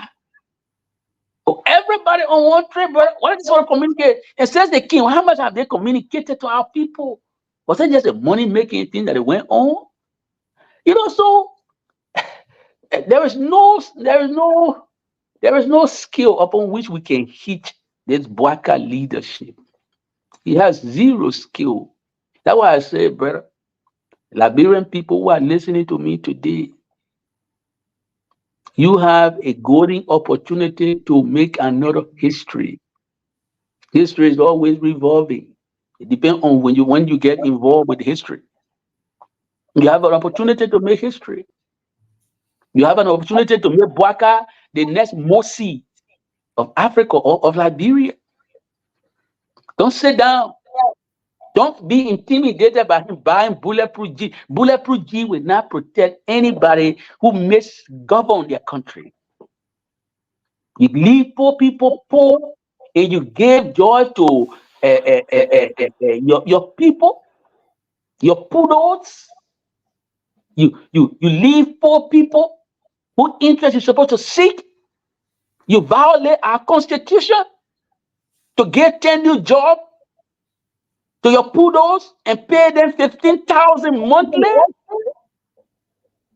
You will today choose Senegalese and Ghanaians over Liberians to make money, to milk our country. You saw the Senegalese guy he made ambassador for youth and sport. Yeah. Special envoy for youth and sport. Some of the people in the country who were saying, oh, but where we have brought in Nigerian guy. That Nigerian guy, Wamudiki, he put the former president under the lying pretext that he was a Liberian guy. So that's a different ball game altogether. If somebody come and deceive you that there's something when they actually are not that person, then what happened? In the instant case, the Ghanaian guy who is at LEC making 26,000. He is explicit. He said, my name is Kwame. I'm from Ghana. I'm a Ghanaian guy. He said he consultant. Somebody said his degree is dodgy. But Bwaka keeping him there. And some of those people who were talking today, they're no longer talking. We're not being jingoistic. We're just being very earnest with our people. We're not being xenophobic. We're talking true. When Liberia had its crisis, yes, Senegalese king may help us, but are you going to do this at the expense of Liberian happiness? Ghanaians are marching to the bank, break dancing to the bank, 26,000 in your pocket, and poor Liberian people who stood in the line to vote for you can barely find food to eat, and you will not improve their welfare. You don't put food on their table. You take a Senegalese guy who is morally bankrupt and made him a representation of our country for our youth and sport program. What is Bwaka doing? What is he doing, brother? What kind of leadership is this? This is not a leadership that we can carry anyway. That's why I'm talking to the country tonight. Let's do what is right for our country. Let's exercise our democratic right and stand up for Liberia. They are milking the country too much. They're milking the country too much. Look, if Bwaka is serious about corruption, because corruption is an epidemic in the country. Certainly. How much effort has he made to tackle corruption in his own administration? The Bwaka has said repeatedly, Bwaka has said repeatedly before his campaign, while he was campaigning, that rule will be priority number one. The fresh money, you were talking about my friend Boama, and I will come to Boama, one of the road projects. The fresh money that was given to Bwaka and the fresh serious money that was given to Bwaka and his public work ministry, $22 million. Do you have evidence of how much road were repaired or refurbished or recarpeted? Zero. I'm told Roman had it that 8 million of the 22 million went to Prince Moyi. And I call Prince Moyi as the new ambassador of hate in Liberia. He's an ambassador for hate in Liberia. He's marching to ministries and agencies and ejecting people.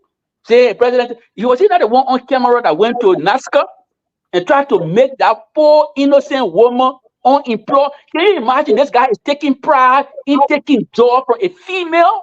What kind of man is that? Does he have wife and children? What does it do? Wait, you can go there. Where is it? I told one work, I told job from one girl or from a woman. You making a female unemployed in Liberia that is so difficult. So Moi is the new ambassador for hate in our country. Let him explain, let him clarify the controversy about the $8 million of the 22 million that he took from finance. I was in government for almost 12 years. I got friends in the system. Let's go. Prince Moi went there and took that money. You know the reason why they say they forgave the public work guy? It was because Prince Moi must have divided some of that money. Okay. 8 million went to him. Can he explain it? Can he clarify the rumor? The people at public work have been talking under their breath. The people at finance have been talking under their breath. 8 million. And because they could not properly account for the 8 million, that's why Baba said, look, I don't want to get embarrassed with this foolishness. These people are not here to change anything. I think I better leave. I know I can vote for Burma any day. I want to school with Burma. I know Burma. Burma is a churches kind of guy, right? Burma believe in churchinality. He's a kind of avowed Christian. He's a church guy. That guy will pray every day. Even when we were at the University of Liberia, Burma never on a varsity Christian fellowship. Oh, I know him to be that person. He may have his own lecture coming. But you take $8 million and you can't account for it. Burma said, no, I'm not going to stay here for people to do the same they did to my friend here. To be stealing money like this. And Burma resigned. And because Burma resigned, they started putting it, the man not well. The man not well. My man, Baka was not well when he became president. And he told Melezi he got well. Burma again told Melezi to get well too, brother. Correct? Sure. What is this? Oh, Burma not well. Why resign? Burma? No. Burma resigned because you put him under the lying pretext that the $8 million you told were going to do something for the role. You could not do a proper accountability, a proper paperwork, and he didn't want to get embarrassed with that foolishness. And he said, you take your job. I'm not going to tarnish myself here. Even if I'm not well, I'll go and take my treatment, but I'm not going to tarnish myself. This is foolishness. That's how the guy left. And we will not explain it, but I will explain it. Because we got friends, I found out. We got friends at Public Works. Is this the thing that Bwaka called rescue mission? Is this a rescue mission? If this was a genuine rescue mission, today, everywhere around the world where democracy is functional, where people take responsibility, Double Jala will not be sitting over there. Because it was Double Jala who enabled Ami Moda to use 96,000 of public money to buy a rubbish car for his own comfort. All right? Double Jala is a signatory to this Medtech. Even the Medtech thing, somebody says it's a controversial company. It's dodgy. Yeah. It's dodgy. But let's assume that you were there. You're going to give somebody $96 million of public money. We're all going to follow all the specification of the vehicle he's going to buy. So Moda goes to Jala and say, you know, the paperwork here, we want to buy 3 cars for our people. So please, we need 96 million. And Double Jala, who's supposed to be a former head of anti-corruption, is it what? LACC? No, he was a what? PPCC. The former head of the PPCC. And the PPCC is also an integrity organ of the government. He was a former head of the PPCC. Whether or not even the way they were, the competitive bidding aspect of it, we don't know. But that you took 96,000 of public money and enable somebody. Why did Jala Commerce Ministry did not go to buy those cars with the specifications and say, oh, these are the 3 cars I buy? And even when it became public knowledge that Moda has taken the entire 96 million to buy a personal private vehicle, individual vehicle, what did Jala do? In law, what do you say, brother? Crimes are committed in 2 ways. Commission, which is your active participation, and omission. The omission is when you have a fiduciary duty, a duty of care to inform us that you get a man $96,000 for 3 cars, but you not buy 1 car. Gentlemen, I'm concerned about this. Where was this Jala man fiduciary duty? Where is a fiduciary duty? Where is the accountability requirement that Dala used to give $96,000 to Army Moda when in fact the country is dealing with an epidemic of corruption? What did he do for government interest to be served? Did he do something? And Dala's still in his job. So I'm saying to you, if Bwaka wants to be taken serious as a Bwaka fighting corruption, let Dala go. Let him take his exit. And even if Dala himself, look, if Dala is even good to himself, he will take his exit. Because he's staying over there, his refusal to leave, it will erase every patina of credibility that he ever had. Brother, one of these circumstances in America, in London where I live, people will say, Mama, I think I made a mistake. It was not my best judgment. Or I didn't do the right thing to make sure that government money was used for the intended purpose. You can't stay in the job. If Jala doesn't feel a pinch of guilt, P-A-N-G, a pinch of guilt. If Jala doesn't feel a pinch of guilt that he gave 96,000 to a gentleman, a commerce minister who's supposed to use that money for his intended purpose, but abuse it. If he doesn't feel a pinch of guilt, I don't think he can lay claim to any credibility. I don't think so. You just take government money and give it to people and use it all kind of way. You don't care. You don't take responsibility. Did you ask questions? Did you see the specification of the car he said he was going to buy? And when you gave the $96,000, did you follow up with him? Whether or not the car was bought? Are you going to say, oh, no, Ministry of I call it LRA and I responsibility on give money, we just go sit down? Or you just give government money to people to do it all kind of way, you go sit down? Or what was Jala doing? Jala tried to protect one of his kinsmen. Oh, I mean, I'm picking from Lufa. He can't read all kind of fictitious document. I'll just gain $96,000. That's what it is. If he took that cue from Bwaka, because Bwaka has been routinely violating Article 5 of the Constitution, it's like a tribal club that is running now. It's a tribal club that is running now. The scene where Double Jala may not be high on Gafwan and maybe vice versa. That's what we're going to be seeing soon. All the local people going to be having free passes. You go to Jala, you get free pass. You from Dofa, you just got to speak something and ban me. That same thing don't date. You got to speak something like crime. You got to speak something like Bundy. Then there's no problem. You just go ahead. Is that the ugly ghost that Bwaka is resurrecting? You just need to speak Bundy or Kisi or Loma to get the money from Double Jala. That's what it is. And CDC should setting down. You shouldn't be setting down CDC. Liberty Party shouldn't be setting down. Everybody who loves Liberia should not be sitting down.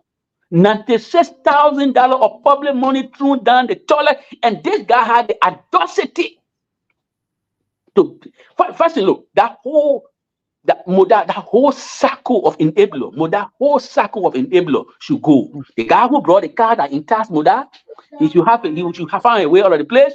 Double Jala who enable, because Double Jala knew or had reason to know. Why would I want to do that money? Go there, explain all kind of spirals to it. Oh, I'm going to do that. One back. I saw he Double Jala fan boys. I saw that on my pool rating. You know, when the man you get a man money to buy the car, so that why get no, you don't get government money like that. They have accountability requirement. They have accountability feature. You get government money and somebody throw it down the toilet. We got to ask you difficult questions. You got to buy your hair in shame. Look at how Moda has left government in disgrace. In the first place, when Moda was coming, when he was named, did that not come to the same platform and tell you that Moda was conflicted?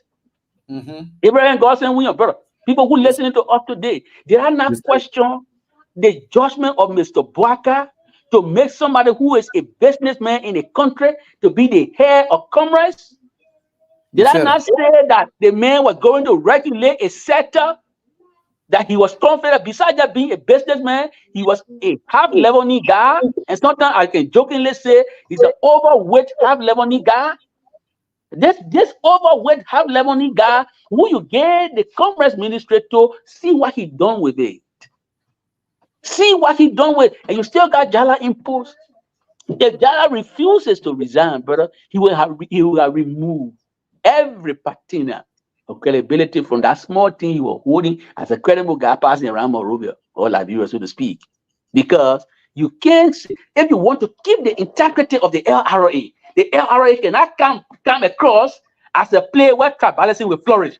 Anybody who goes there and speak Bandi, then but Daba Jala will listen to you and give you what you want. Anybody who goes there and speak Loma, then Daba Jala will listen to you and give you what you want. That's what it looks like to me. That's why, because if you give it $96,000 with all the accountability requirement that goes along with it, kind of huge volume of money, you're not asking question what the specification of the car they may go to buy. Why Jala himself through there, but why he didn't go pay for the 3 cars that my mother requested for?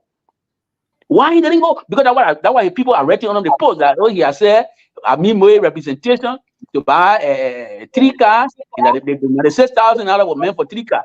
Okay, so $96,000 was meant for 3 cars. It was public knowledge that they may buy only 1 car. Did Jala say anything?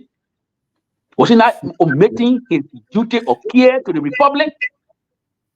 You're Why was it a duty of care? What if he fiduciary duty of care? You gave somebody $96,000 for 3 cars. You see 1 car, and I'm told the car is customized.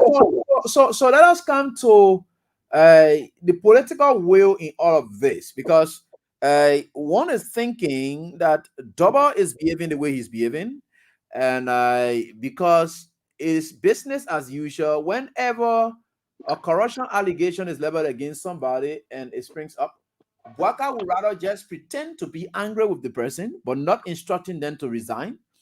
And in the case of Moda and his resignation, others want to give the credit to Bwaka to say no, Bwaka should take the credit because he was able to, by his own level of response or reaction, was able to move Moda into acting the way he acted. Eddie, under these circumstances, it is not even enough for a government that wants to come across as fighting corruption and authentic. It is not even enough for Muda to just abuse public money, misuse public money, and resign and go to a house. The LACC, members of Muda should be visiting the LACC as we speak. And the LACC is supposed to further investigate the circumstances on which he got that $96,000 he abused the way he did. Double Jala should, he himself should, if he wants to come across as credible, Mr. Jala himself should resign and go to LACC. And let him say that look, I was placed under the lying pretext. I did this in good faith. I was not looking for kickbacks. You got $96,000? And how did $96,000 is spent government money? You're not interested in asking questions? You're not following up with the person who took the money? Even when it was controversial that $96,000 was used to pay for a custom-made car for the commerce minister, Jala was still not disturbed. That's what I say. If Jala, under these circumstances, if he doesn't feel a pinch of guilt, then he now wants to be considered any anti-corruption czar in Liberia. Because if I were to give somebody that kind of money, government money, and it is not used for the intended purpose that the government wanted it to be used for, and it does not benefit the government in the way it wanted to, it's supposed to benefit the government, I would buy my hair in shame. Because there got to be something called conscience. You get $96,000 to somebody, is Jala just telling us that somebody that anybody can just read anything to and manipulate and get money out of him, then he's not fit to be over there as comrades at LRA. If he coming across as a guy who can be easily manipulated, easily deceived, without doing any due diligence and just throw government money in the hands of anybody who goes there, is that the kind of guy he want to come across to be like? Or was he influenced by the tribal linkage or the tribalism that we're still decrying today? Is that what Jala want to come across? You know, when we sound the way we sound, we want other people. Some of our friends, look, let me say to Jala, Augustine Gafwan, when BK took office, I wrote BK. I sent a good message. He was with friends. I'm not going to talk about the whole content, but I told BK, I said, BK, do everything that you can do in your power so you will not leave that place tarnished. I will give that same advice to Gafwan. He got featured in the place there. He got ambition. If you're going to go there, when people stealing the way the people are stealing and they invite you, there's a tendency for you to get complicit. In law, they say there is no innocent bystander. There's no innocent bystander. If you're standing somewhere and somebody committing crime, the duty on you to call police. You ain't call police, you can say you're innocent. You have a duty to society. The people stealing in the place that where they're stealing, they're violating the sanctity of the political headquarters of a party, trying to set the country to fire, and they invite you and you join the party. And you say when the people get angry, they will spare you. You gotta be careful, brother. When the people get angry, they may not spare you. They will not spare you. Our people will not spare you when they get angry. Because anything can happen when people are angry. The government that, bro, you look to this the Bwaka and the clan crew of cabinet that he runs, and you say they're going to change the country. Frail Bwaka with a clan crew of cabinet, and you say they're going to deliver this country, you're going to do something better. If you do that, then that's naivety at the highest level. You got to be really chronically naive to believe that a frail Bwaka with a clan crew of cabinet will deliver a better life. It's something got to be wrong. You can't. Anybody who thinks that's something wrong, then that naivety at the highest, because they're not going to deliver a better Liberia. You see the signs already. This government being powerful for what? For 8 to 9 months, right? In 8 to 9 months, we talk about $22 million of public money used on a road and went nowhere. We got rumors that 8 million of that money Moi took. Nobody asking Moi any question. He's going to be one of the biggest shots in the government, because that senator is going to people's offices and say, the president said you must move. You don't want to do that, Mr. Moi? Because the senator, is that the role of the senator to go to NASCAR and move people? You know what I'm saying? So, all that we're saying to our people tonight, stand up for democracy, stand up for accountability, stand up for transparency. Mr. Bwaka is breaking down our governance system, the entire governance system. He's breaking it down. He is the ringleader. The bulletproof jeep or bulletproof car that Bwaka wants to buy is an off-budget expenditure. It's not captured in the budget. The laws is unlawful to do that. It's illegal to do that. Why are we sitting down? People can't get food to eat. Children are not going to good school. The schools are dilapidated. The president interested about buying bulletproof car outside the budget, off budget spending, and you sitting down still. Is it a president who care for you? Who won't care Bwaka? Why are you investing our money in bulletproof car when we got other things to do in the place there? Why are you cutting down? Look at the allocation even to education. The allocation to education, it was misdirected again.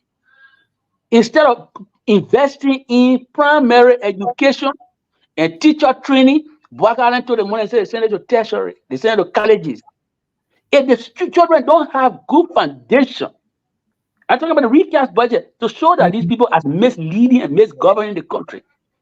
The foundation of any educational system is the base, is what is critical. It is what the civilized society call what? Human right, the right to education. Now, what in advanced society, children go to school, primary school, free. Kindergarten straight to high school, go free. Why is Bwaka making elementary kindergarten school then difficult in the country? The money in the budget to those places, Bwaka took it from there and misdirected it.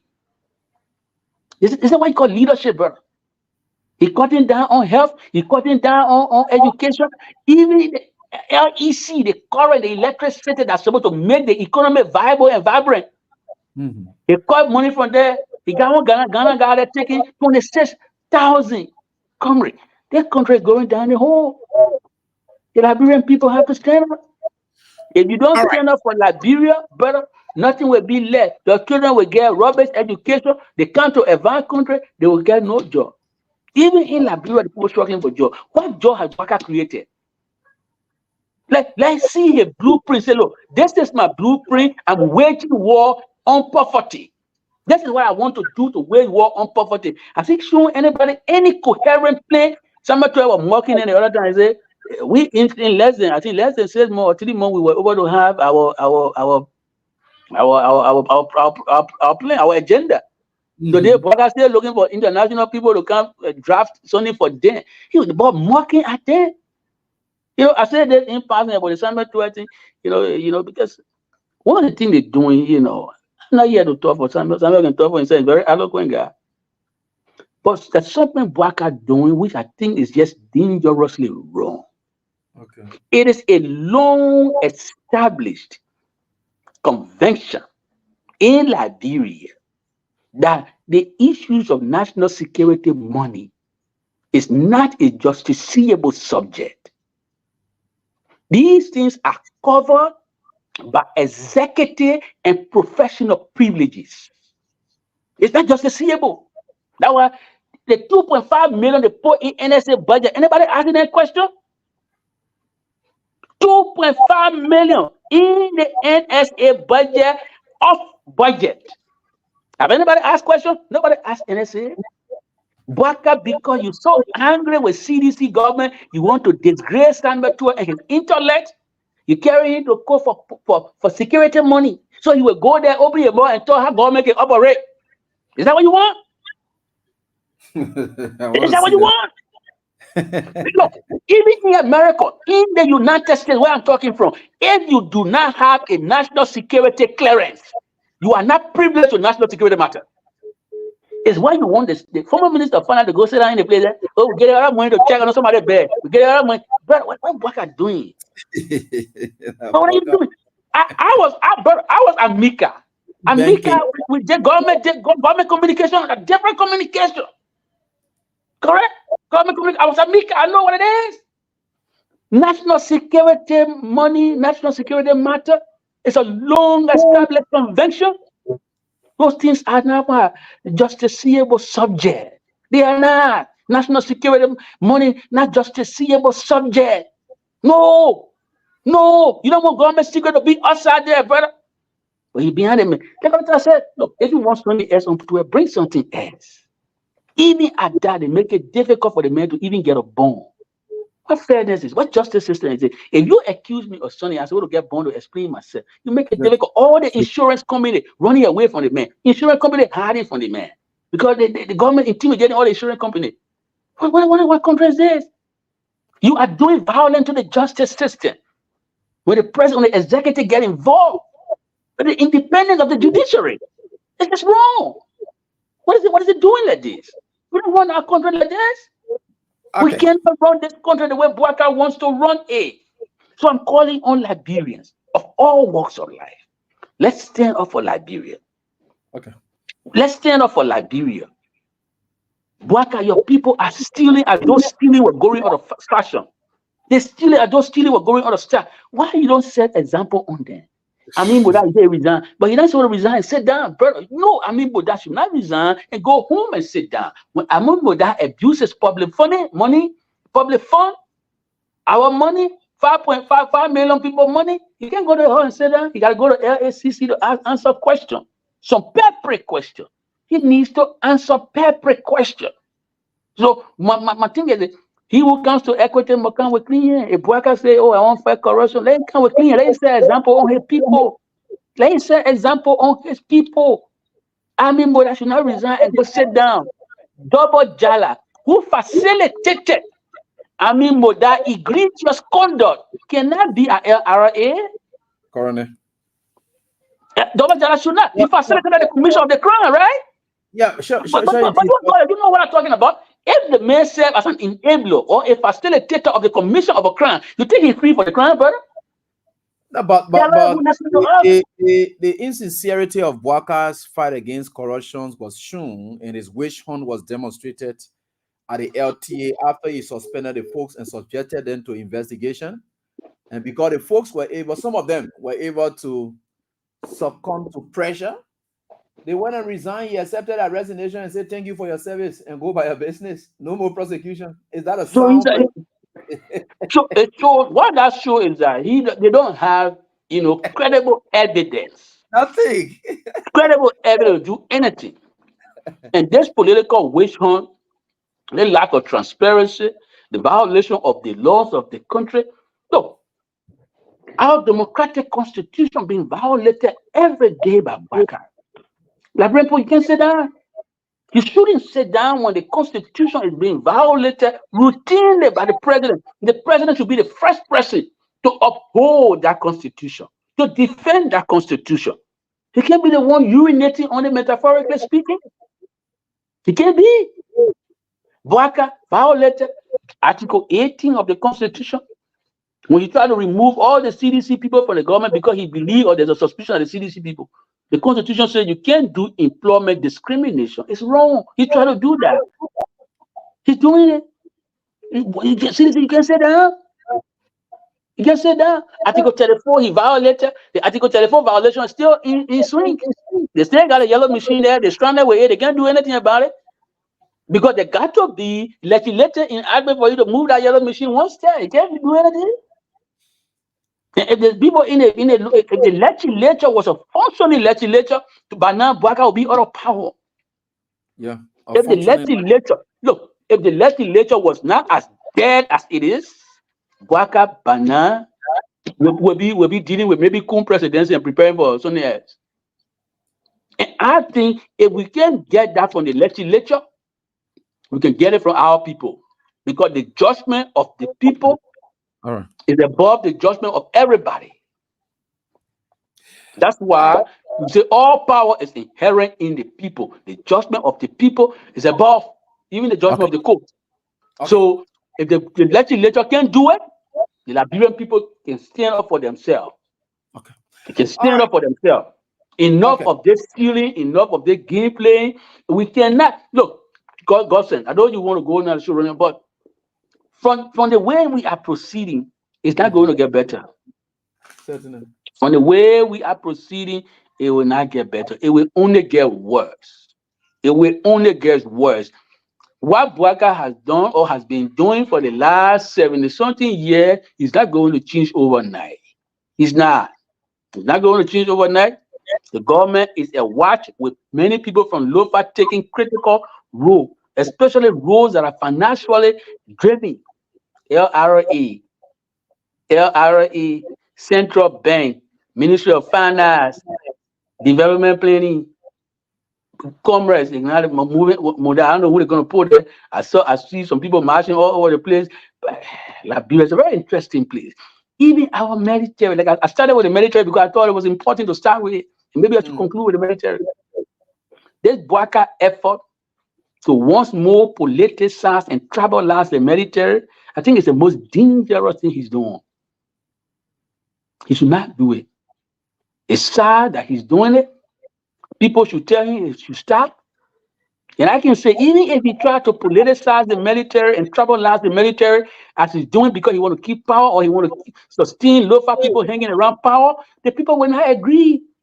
He will set the country on fire again.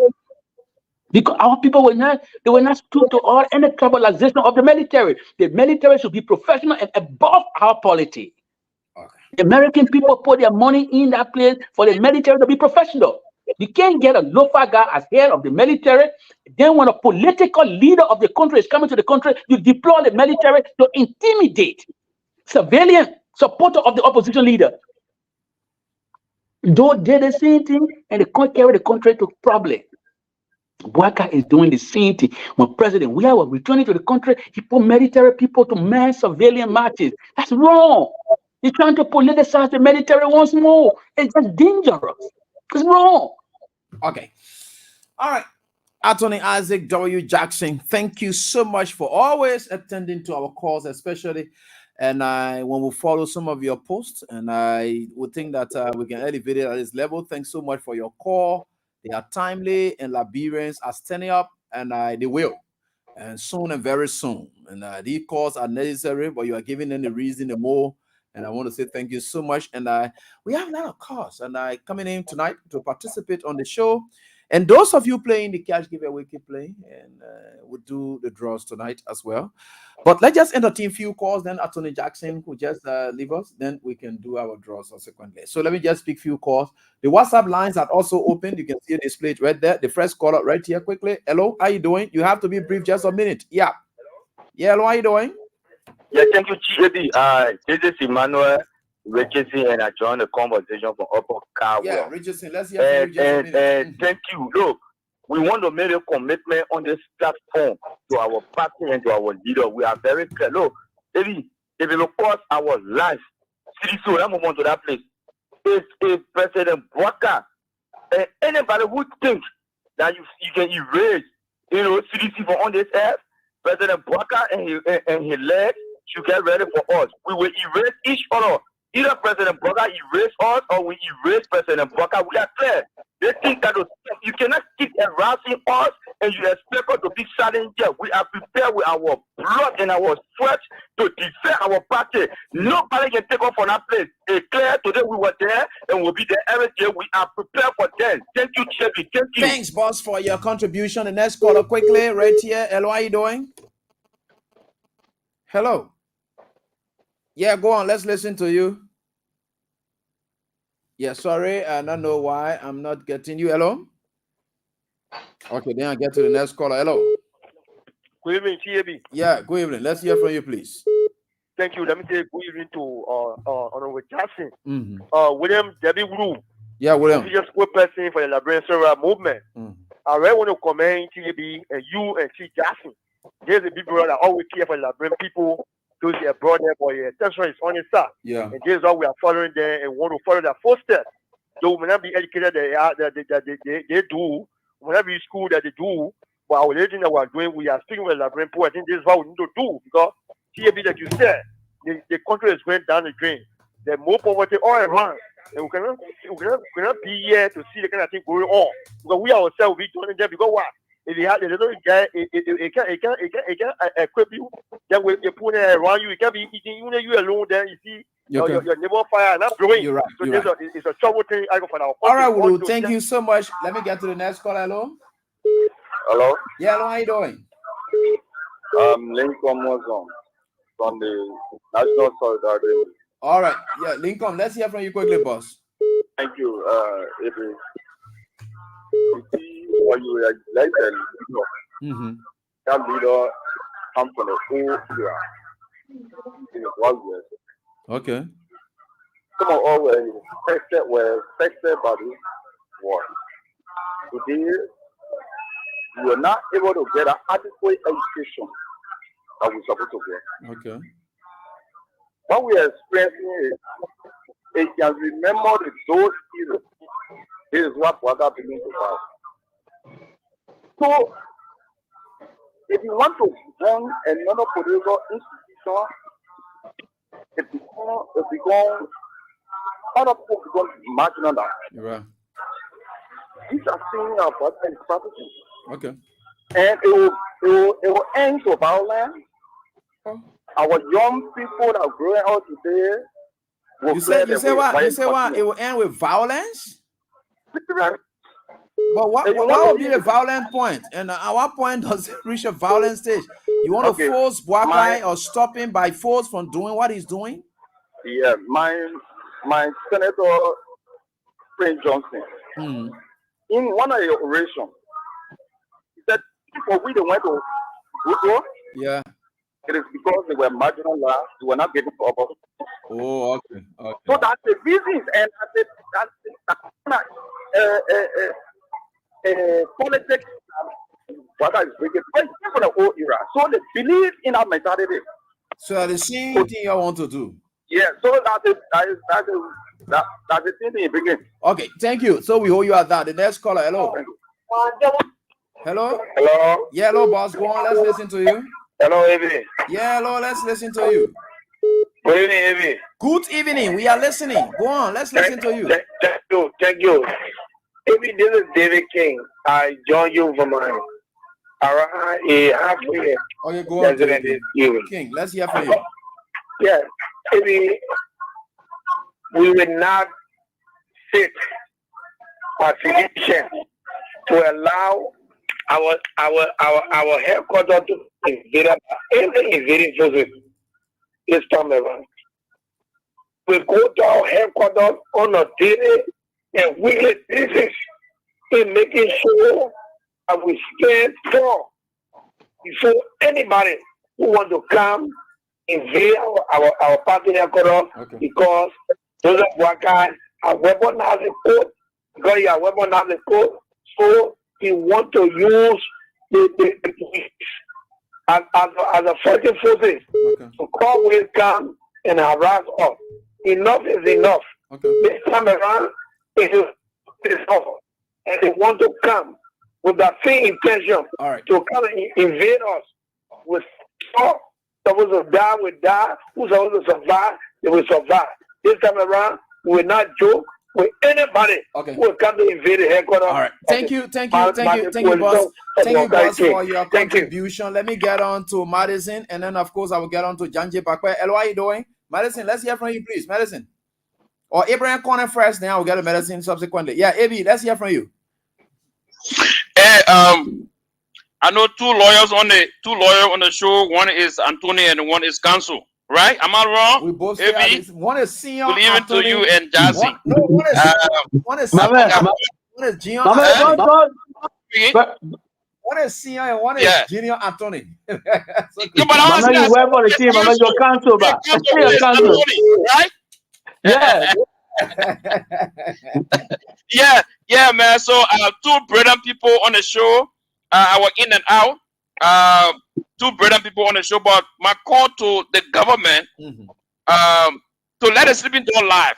Forget about CDC. There are too many burning issues in our country. Look at AB, what you were saying, that so many people calling you. I'm telling you, for food, for school fee, for so many things. The government need to forget about CDC. CDC lost the 2023 election. They are frustrated. Forget about them. Forget about the court. But you know what? Baka will not do it because Baka work with a military government. That idea, that orientation he get. He will plunge that country into chaos. He don't care. The man is 85 years old. So he don't care. And I think we have to stand up. When they got to over in Kenya, that is same thing he was doing with the opposition. But when the opposition came out, it he's a change man. A lot of opposition in the government today in Kenya. He focused now on the thing that he told the people during the campaign that he's gonna do. Though it's not perfect, but we need to tell Bwaga that yes, since we gave you the elections, there's a democracy will live here freely. And when something happens to us, we'll go to the court. You can have no power to influence the court because the court is another branch of government. We have to teach his son that he have to focus on the bread and butter. That each row cannot cover more than 10 times. Nothing account to the country. You say, oh, you are sowing seed. When we're going to be harvesting the particular seed that you are sowing today. After your I know, right? And I thank you. Janje Bakwe, former superintendent, Grand Bassa County, former senatorial candidate in the just in the election. Let's hear from you, boss. Janje. Yeah, thank you, AB, and let me appreciate you for the show and the level of improvement you have carried to Clean Heaven and Royal Communication. And let me appreciate Anthony Jackson as well for his insightful comment this evening. But you see, AB, we said these things during the campaign. And everything we said to our people is dedicated. They have been proven in 10 months time that President Joseph Newman Bwaka lacked the political will, lacked the vision that Liberia needs to grow. And this is exactly the point we're going to. You have a president who have traveled for over 10 times in 10 months, international travel. He has spent close to 20 million on travel with nothing being coming back to the country. Yet, people saw this old-age president and made him president. But all I can say to you, with all these things that dragging coming AP, it will come a time that we will stand. And let me say this to you. The days of reckoning is ahead. It's far by now. Whatever Bwaka is, look. You say it is far or it is closer? I think it's at hand. It's at hand. It's at hand. Okay. It's at hand. Okay. The fact that today Bwaka is asking Amin Mola to resign. Why didn't he ask the public works minister to resign after he squandered over $22 million of taxpayer money? Bwaka did not even ask Mola to resign. I know.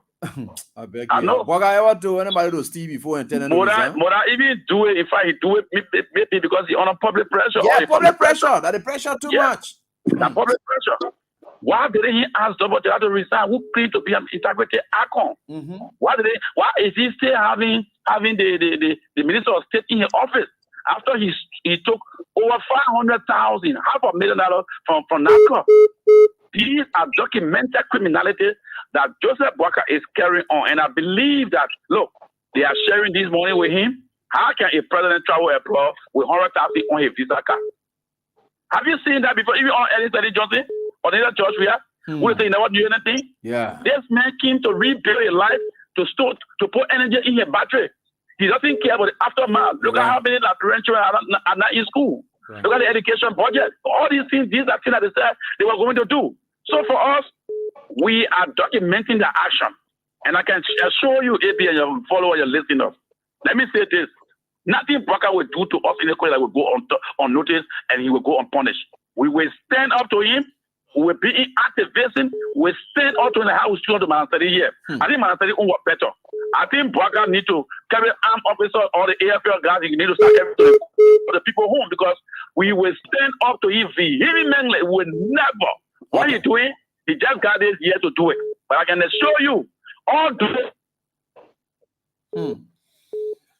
Well, hello. The warning signs are now clear, and we can sense that. Thank you, Janji Bakwe, and Idris Berete is also part of the game. Let me get on to the Janji is concluding. A lot of people, a lot of things are coming up. They said only year one they will give to Boakai. The rest of the other years, if he continues like this, then he's going to have himself to blame. And you did listen to Jefferson Koji, who says it is very easy to take Boakai from power than to take CDC from that headquarters. We don't know what he meant by that. But again, no, but he made a valid point. Let me say this. Look, he made a valid point. Look, political harassment can take many forms. Okay.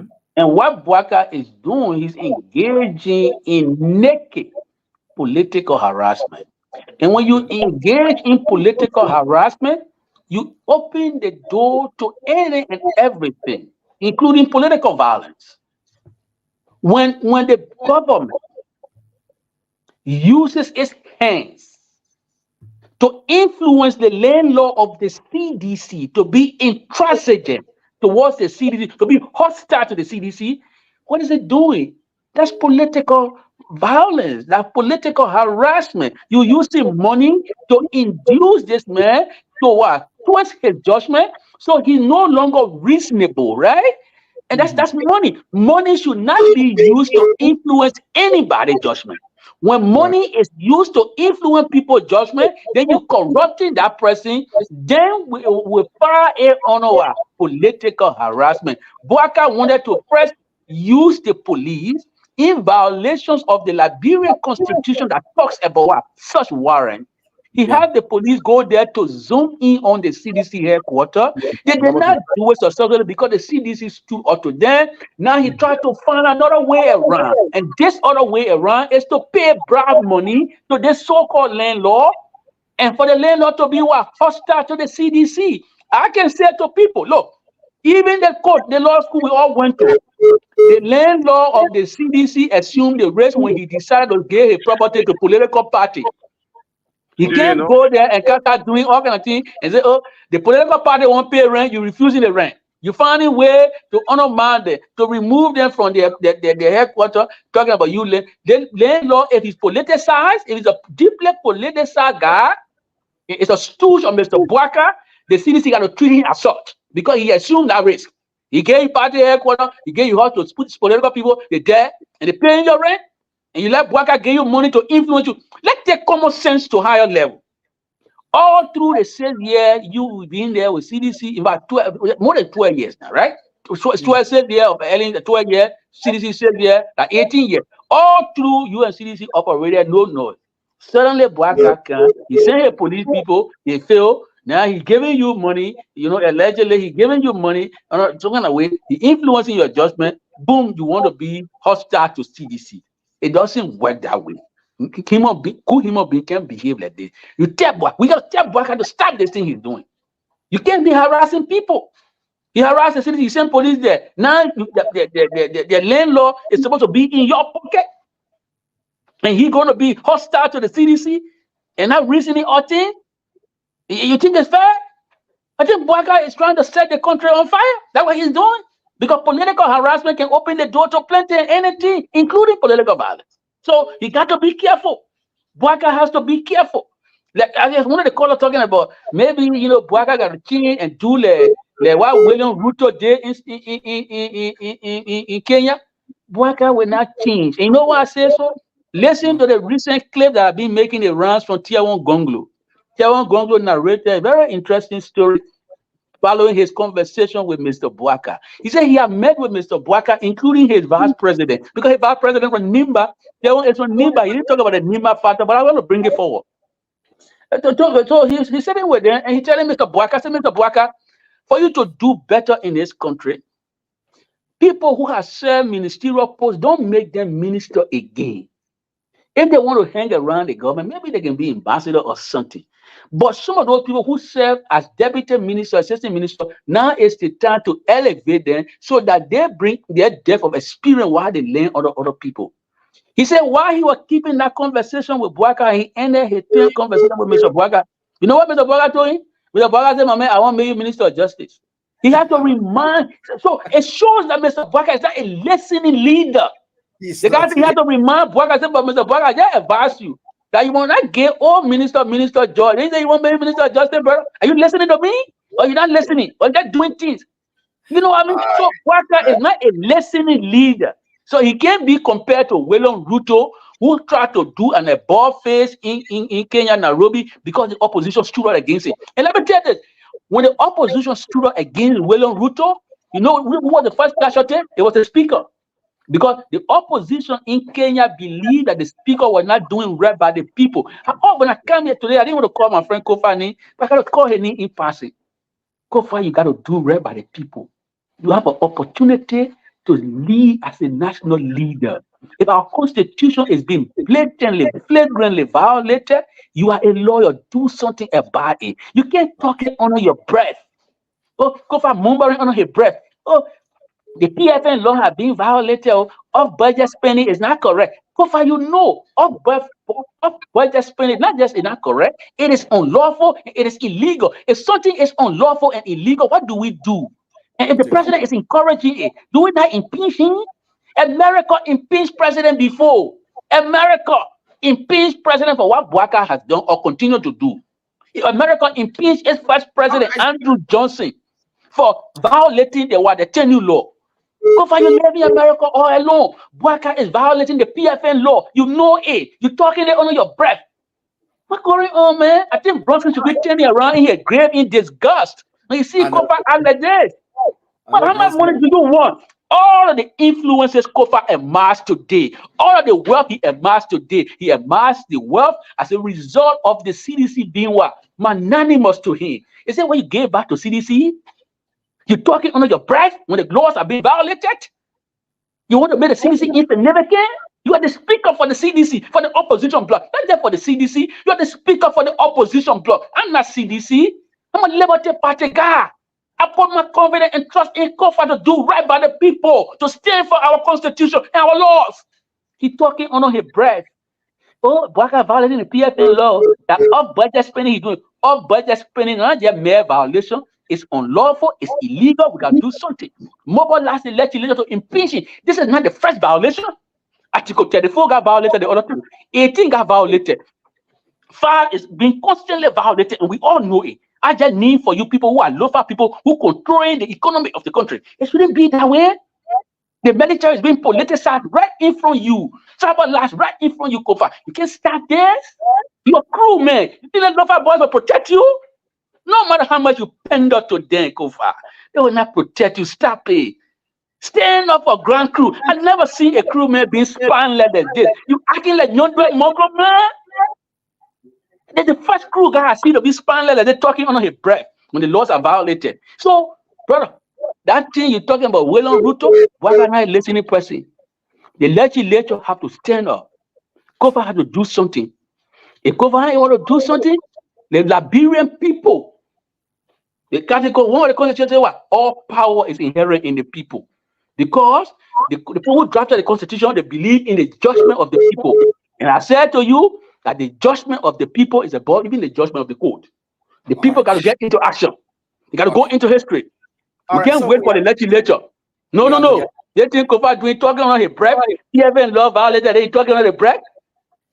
Article 89 of the Constitution was violated. All the statute creating tenure violated right before your eyes.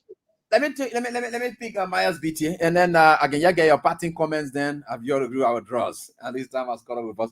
Yeah, Maya BT quickly, and then I get on to the parting comments and from our guest lecturer. Hello, how you doing? Yeah. Evie, good evening, Evie. Mm-hmm. Yeah, Evie, thank you very much. I listened to the topic on the discussions. I think Anthony Johnson spoke well, and I did listen to the secretary of the CDC. He also spoke well. But let me say this, baby. Mm-hmm. The CDC will not tolerate any nonsense for any political party or government. Okay. I want to be clear on this note. We will not tolerate things that did not happen in the past during our government. For the United Party-led government to marginalize us, I hate to say we are not Liberian, or we don't have our political right to associate. Okay. The CDC headquarters is a legitimate headquarters that belongs to the CDC. If there is any problem that people want to either retreat the headquarters for us or want us to leave that place, they should go through the proper means, not the means that they are applying. We are not stupid people, we have bear these things for a very long period of time. Well, no, we no longer tolerate these things. Okay, good. We will protect our headquarters. Thank you. I support the Secretary General 100%. And I'm speaking as the national chairman of the CDC District Corridor Council. We are prepared for any eventuality that will cause people to rush our headquarters as they did in the past to manhandle us. We will not tolerate it. We are prepared. All right. Gone those days that we're marginalized and not taking out of it. All right. If you remember, maybe our people were killed, not taking it out of it. You're right about that. And they want to use that as a continual process. We will resist. I only want to tell you that we will resist, and we will resist strongly. All right. Thank you. Thank you, Betty. Yeah, so, and actually, Jackson, a lot of things, like we said, the country, I think life itself and the country is headed for, or is it a time bomb? Can we say the country is on from your own perspective? From your I think based on the misgovernance style of Bouaka, the country is once more ripe for the real and genuine revolution. You know, absolutely, because this thing Bouaka is doing, the rescue mission is now a rascal mission that deceives our people into believing nonsense. And today they're doing nothing. Poor people remain poor while Bouaka and his children are enjoying. To a son, he got to save there. I told you his son was talking in public, boasting the other time in public, saying, based on what he now has, he may not work for the next 50 years. I said, but does he have to say this in public? His son, Bouaka's son, in 8 months, the man is boasting. In 6 months, he said that why he get now, he not work for the next 50 years, he thank God, he happy. Why are you saying that in public? Bouaka's son, you say that in public? And instead of your party taking care of the needs of poor people, you try to invest in bulletproof Jeep. Instead of taking care of the needs of the poor people, children's school, you try to go after CDC headquarters. What in there for you, Mr. Bouaka? What in there for you? You influence the CDC landlord to be hostile to the CDC? What are you doing? You're trying to this is political harassment. What are you doing? You're going to set the country on fire? What are you doing for poor people? The same policy we are instituted. That's the same policy they're running by. No, why you after we are for? Why you running after we are for? The same policy instituted. You're still implementing it. So what are you doing? Nothing new has happened. There's not doing anything new in the country. All he has done is to just basically, put the corruption on steroids now. That's what he's doing. People just stealing all over the place. stealing all over the place. Look at the poor people, children that they took away, the lives that they took away in Kidman. Today, nothing has come out of it. They have not brought any proper closure to that. You can't, the people, children who are standing up for their right. You divided on 5,000, 2,000 a month. Is that what you do, Boyka? Is that what you do? That's how you run the country? Today, the security of the country is fragile. Because the only security of the country that you can get is to govern properly. To govern properly. You know, so maybe for us, we are for peace. But if the president, who is supposed to be for peace, continuously violate our constitution, then I don't think he wants peace. Okay. Because if you want peace, you will govern properly. You will govern by the law. You will respect the law. The law says Boyka cannot and should not do what he's doing. He continued to do those things. His action is brazen, B-R-A-Z-E, brazen, B-R-A-Z-E-N. They make action just, you know, like I don't care, flip about anything. I will spend money outside the budget. I will buy my bulletproof G outside the budget. I will bring yellow machine in the clear. I don't care about weed. I will put all my tribal people in the government. They will control the money in the country. All the people from Lofa, they control money in the country now. You're right. The same thing that brought Prince Johnson into action about what they're doing. The total exclusion of the vast majority of the people from the executive governance of the country, where tribal dominance was in place. That's it. There's nothing different. Lofa meant to LRA collecting money for us. He take the money, give it to a picking for Lofa. I mean, Moda. Sport now, the 6,000 of public money. Oh, when you collect our money, you give it to your Lofa picking and you do it all kind of way. That's how you going to run the country? Then you move from LRA, go to central bank. The man will control our monetary policy. Okay. That Boyka nephew. He violently moved the crown man from there. He moved our friend Talu. He said, crown man, I get blocked. Talu is crying and screaming at the court. Talu said, you violating even the act that established the central bank. The act that established the central bank gave the man autonomy. He said, you can never move the central bank governor except through impeachment proceeding. Boyka removed the man. Without even confirmation hearing, he indicted the man, he put him left to there. Another Lofa guy. Boyka action is so brazen. That's why I wonder every night then why are people so quiet? Are we exhausted now?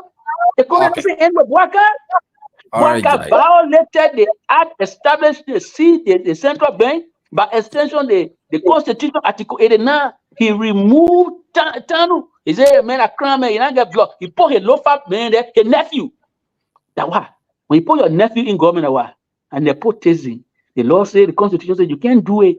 Boyka doing it, he breaks in. Then he go, the guy who was acting minister of finance. You know who that guy was? The acting minister of finance, who President Boyka was not comfortable with. They call him Anthony Myers, Anthony G. Myers. He's a girl guy from Nimba. Boyka said, the girl man from Nimba will not be my finance minister. I'm putting you back. I'm going to come back to deputy. I'll put my Lofa picking there, Gafuan. That's what Boyka is doing. So you can see that he's not just promoting tribalism, he is being violent and brazen in his conduct. Because all he does in all those areas, he violated the laws. You're right. Central bank, he violated the law. He put Gap over there. He moved Anthony Meyer, brought Anthony Meyer back to deputy. Even though Anthony Meyer from Nima and Nima gave him good vote, he betrayed Prince Johnson. So he's scared when he behind bulletproof jacket, a bulletproof car. Is it bulletproof car can protect president? Ask Husni Mubarak.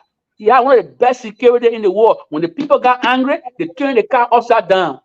Okay. The bulletproof car, the human being took it, turned it upside down. I think Boyka doing poor Liberia instead of investing in human beings, building their capacity, fighting corruption, improving the standard of living, making sure children go to good school. You don't put money in it, you put money in your personal security buying bulletproof car. Is that what the people voted for? For Boyka to buy bulletproof deed or bulletproof car? What car that is? And to promote tribalism across the government? I know. I don't think that's what the people voted for. I don't think that's what they voted for. Okay. Anthony Isaac Jackson, thank you so much, Chief. We always appreciate you being here. So we'll get back to you again, and whenever issues arise, and we will try to get back to you. Thanks so much for the brief time. We wish you all the best, and thank you very much. Thank you very much. In concluding, I will encourage the CDC people and Liberians from all walks of life. You can protest peacefully in front of the LRA. Within the LRA should maintain its integrity. If we have somebody there who is promoting tribalism with a tribal bigger who believe that if somebody speak bandy, they should give them $96,000 to support it, let him resign. If he doesn't want to resign honorably, you're forcing him to resign. Go there and with your placard, be peaceful. Tell Double Jala, say, don't do this. When you collect government money, before you spend it, you must know it will be to the benefit of the government. Get your placard, read it. Your protest against Double Jala, let him resign. In several countries by now, Double Jala will be offside. He will resign. Right. He will walk the plank. You can't sit over there. You can't be an enabler and a facilitator of the egregious conduct of Amin Muda, and you stay there. It's just wrong. Protest against him, and then extend the protest to the executive mansion. Let's make sure Bwaka can get something to deal with. All right. Thank you. I think that's. Thank you very much. Thank you for having me. Next time, I'll be available again. Thank you very kindly. I appreciate it. I'm clapping for him, and of course, the students. Y'all please clap for our guest lecturer. I think he really did well today. I want to see the clapping sounds, and I want to see the class. I don't know, clapping what? Yeah, let us try to clap for our guest lecturer. He really did well today. He had always done well. And every time he comes, he's doing well. Thank you so much. And Anthony, thank you very kindly, brother. Thank you very much. I appreciate it. Thank you very much. Thank you very much. All right, bye-bye. All right, so folks, and let me try to do. Susan Pay is also clapping and telling our guest lecturer, thank you. So let me just get on to our people. Remember, we are certainly getting there, and we've got all things are possible. And we are forever, the student can say clap. The guest lecturer is gone. All right, so let me just try to get in our people and who are able to win some stuff here tonight on our jackpot. We can't let you go like that. Hello, how are you doing? Hello, we're going to be fast tonight. Your name? My name is Bonare. I'm talking with Johnson Street. Johnson Street. Bonare, you played the jackpot. How many times you played? I played around 3 to 4 times today. And you were playing one before? No, I haven't won. So that is your first time winning. I'm about to tell you that you are a winner. And of course, congratulations. You won $10,000. Yes, thank you. Wow. So you have a book bag and a backpack and something here? Yes. Yeah. Okay. So you can come for our school team tomorrow, but the money coming into your account now. Congratulations. You say your name again? Bonare. Bonare. Okay, Bonare, you get it. And of course, thank you so much. So let's get on to the next. Here on this dial, we are certainly getting no time to waste. And on these numbers, quickly, dial 1, 2. If you don't pick, I'm gone. And I'm grateful to the Almighty God that we are happy and helping other people out. But it calls for their effort. And these efforts are exerted and it's benefiting them. So we are very much happy about that. So say thanks to all of you for the time, and our guest lecturer really took good time for us, and we really appreciate him for that. Let me get to the next person, and we can really go on and on we go. So when you play, you keep your phones on near you so that you don't waste my time, because dying. Then I get to the next person. That's how we do it. When you see, we got several winners, but again, for the fact that you can pick, and there's a problem. Hello, how you doing? Hello, sir. How you doing? Your name, quickly. My name Abraham William from Kings FM. Yeah, hello. Say that again.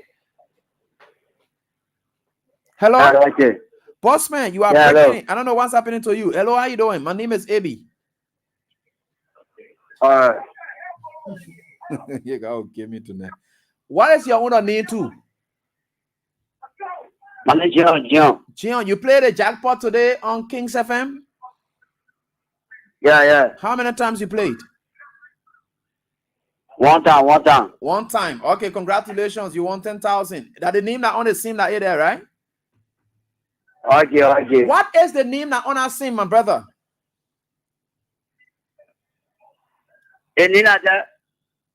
Fully Kamara. Okay, that's it. Thank you. Congrats. And I'll leave you at that. All right. And so I think for sure we are certainly getting there. and be able to wrap up. Hey, quickly. 086.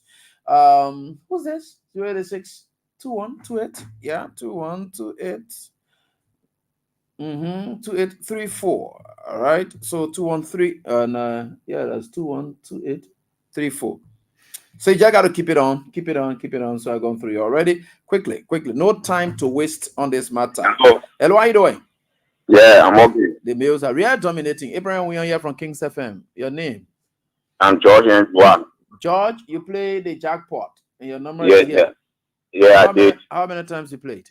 I played more than 3 times. More than 3 times. You ever played and won before? Yeah, sure. And what was that? So I'm not winning yet since I've been playing. You say yeah, sure. Then you say I'm not winning. Okay, no problem. Thank God, your first win, the 10,000 you just won. Congratulations. Thank you so much. Is that a name that is assigned to the same? The name? Yeah, sure. Okay, sure. Thank you. Congratulations, Georgie. So here we go. We are certainly getting there, and we've got all things are possible. 0555 and 555 and 55510 and 1050 5063. So let me get on to this person quickly. Then we go on and on we go. And we're certainly getting there no matter what it is. We've got all things are possible. So, and this person could win. One of the lucky winners. Hello, how you doing? Hello? Yeah, hello. How you doing, sir? How you doing? Abraham, we are calling you from Kings FM. Yeah. You're saying hello in low tune. You can't shout down here because you don't hear my name now. I'm okay. Oh God. But who told you you're not okay for that? You are arguing with bass. Yeah.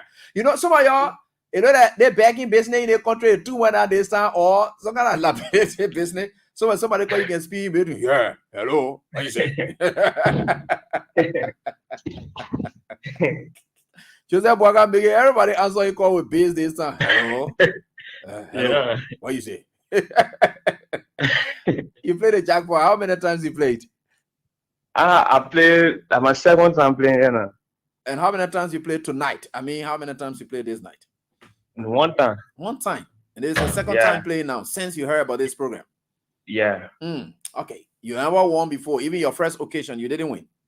No. Okay. So congratulations with God being on your side, and of course with the faith that you developed in yourself and pray to God all day. You won 15,000 Liberian dollars. Wow. You're laughing. You didn't believe it. Wow. So you're reluctant to your place, you know. First time there, you want to Thank you. So what is the name assigned to the same? What is the name assigned to the same? They will name assigned to the number you play with. John Kennedy. John Kennedy? Yeah. Why you not put an F in the center? John Kennedy, congratulations. Yeah, thank you. All right, and then with 5063. So let me get on to this person right here, 086. And 086, like I said, we are running 086 460 and 460, and then we come to 14. And this person will pick it up quickly. Then we suddenly get the attempt based out on the number. And it's 0886 460 80.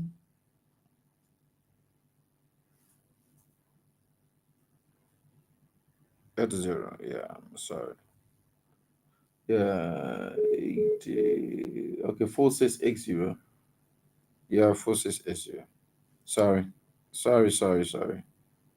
All right, sorry. So let me get this one on, then I go on again. But time has caught up with me. Oh, the next announcer has to be on. And sorry for eating up the time. Yeah, you know, Isaac W. Jackson really took over the entire class, and we enjoyed that. You know the kind of people who you get in. When they come, they kind of flow. They go by their business. And that's why it is. That is what we do. All right, so let me get on to this person quickly. And we are certainly getting there. And we've got all things are possible. So we try to skip one and then get to one. All right, so they say right here on this die, we are certainly getting there. All right. Okay. So let me get onto this one here because I can get that one. 08800. Who are you? 08800 and 816 08. The rest of the other people will try to call you. Time has caught up with me. I can't keep being here. Sorry, anonymous. We all have to be okay and get home and be okay. Hello. How you doing, sir? So, Mel, how you doing? Bossman, it is Abraham God sent. All right. You played the jackpot. How many times you played? I played one time. One time. One time tonight, or it is your first time? I played one time tonight. I've been playing with your keys every.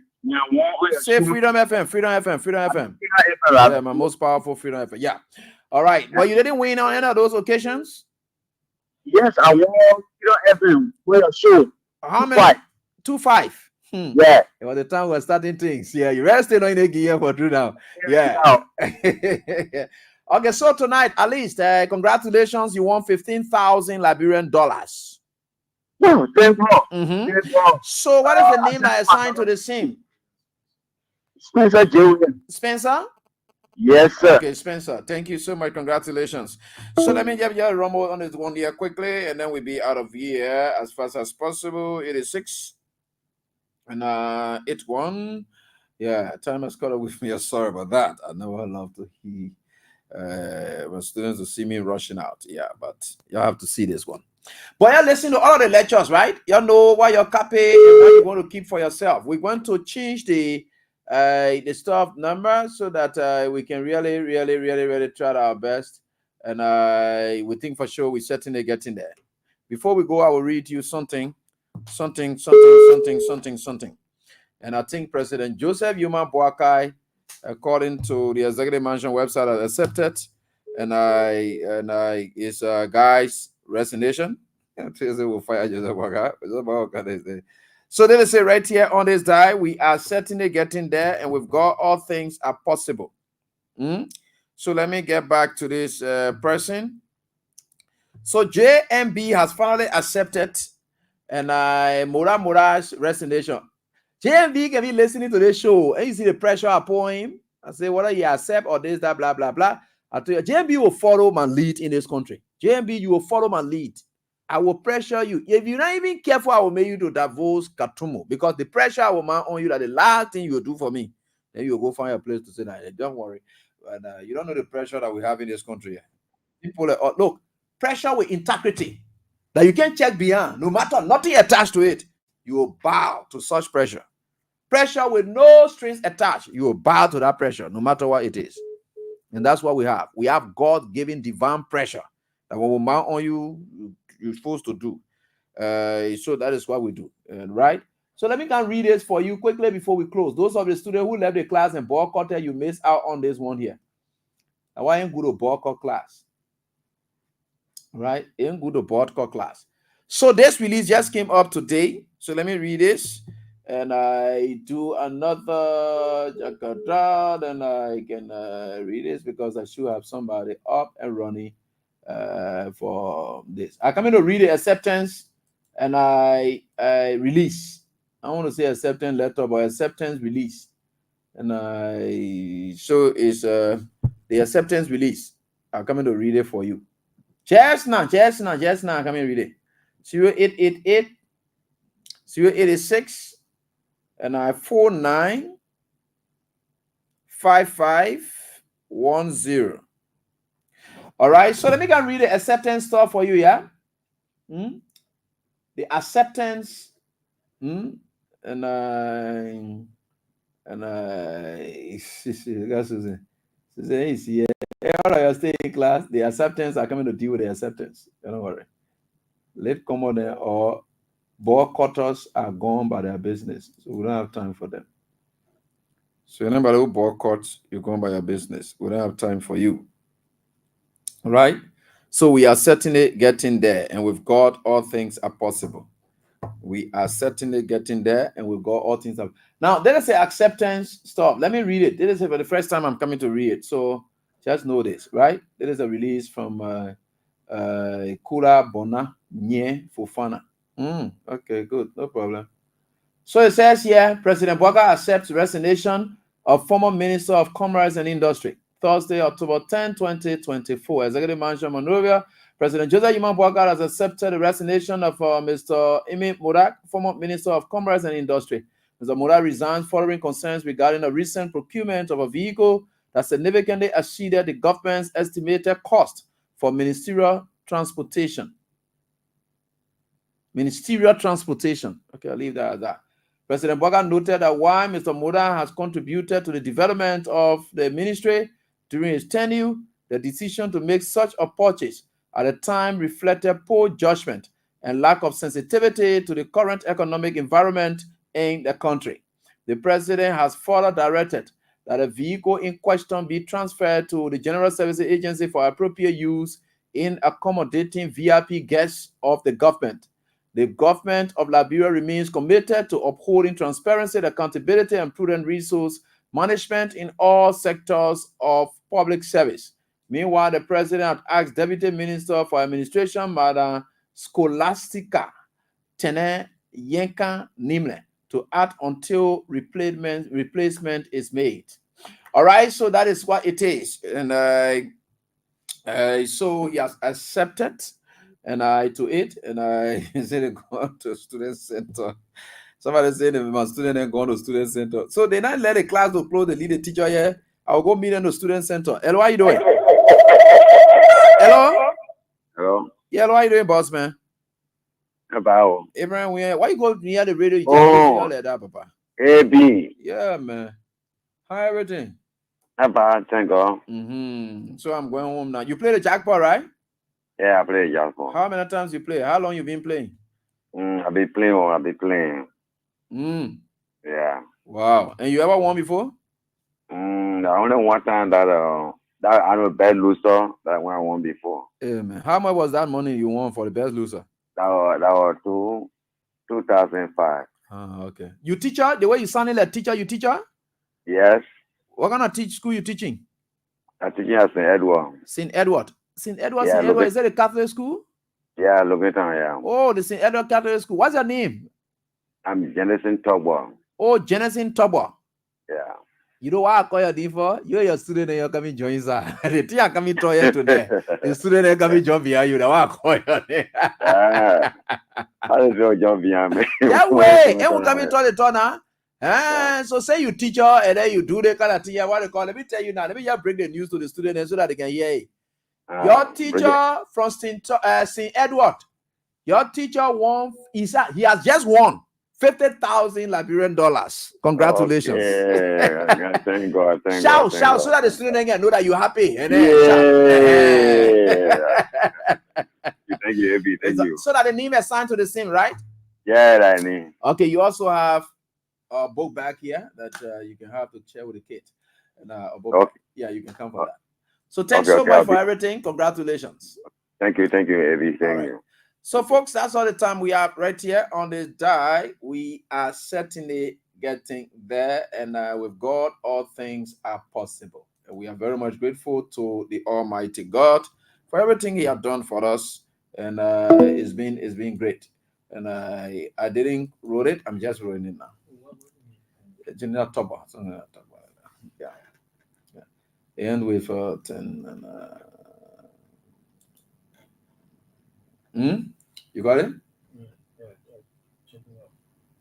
Well, just anyway, you're sorry I'm talking to the guy in the back.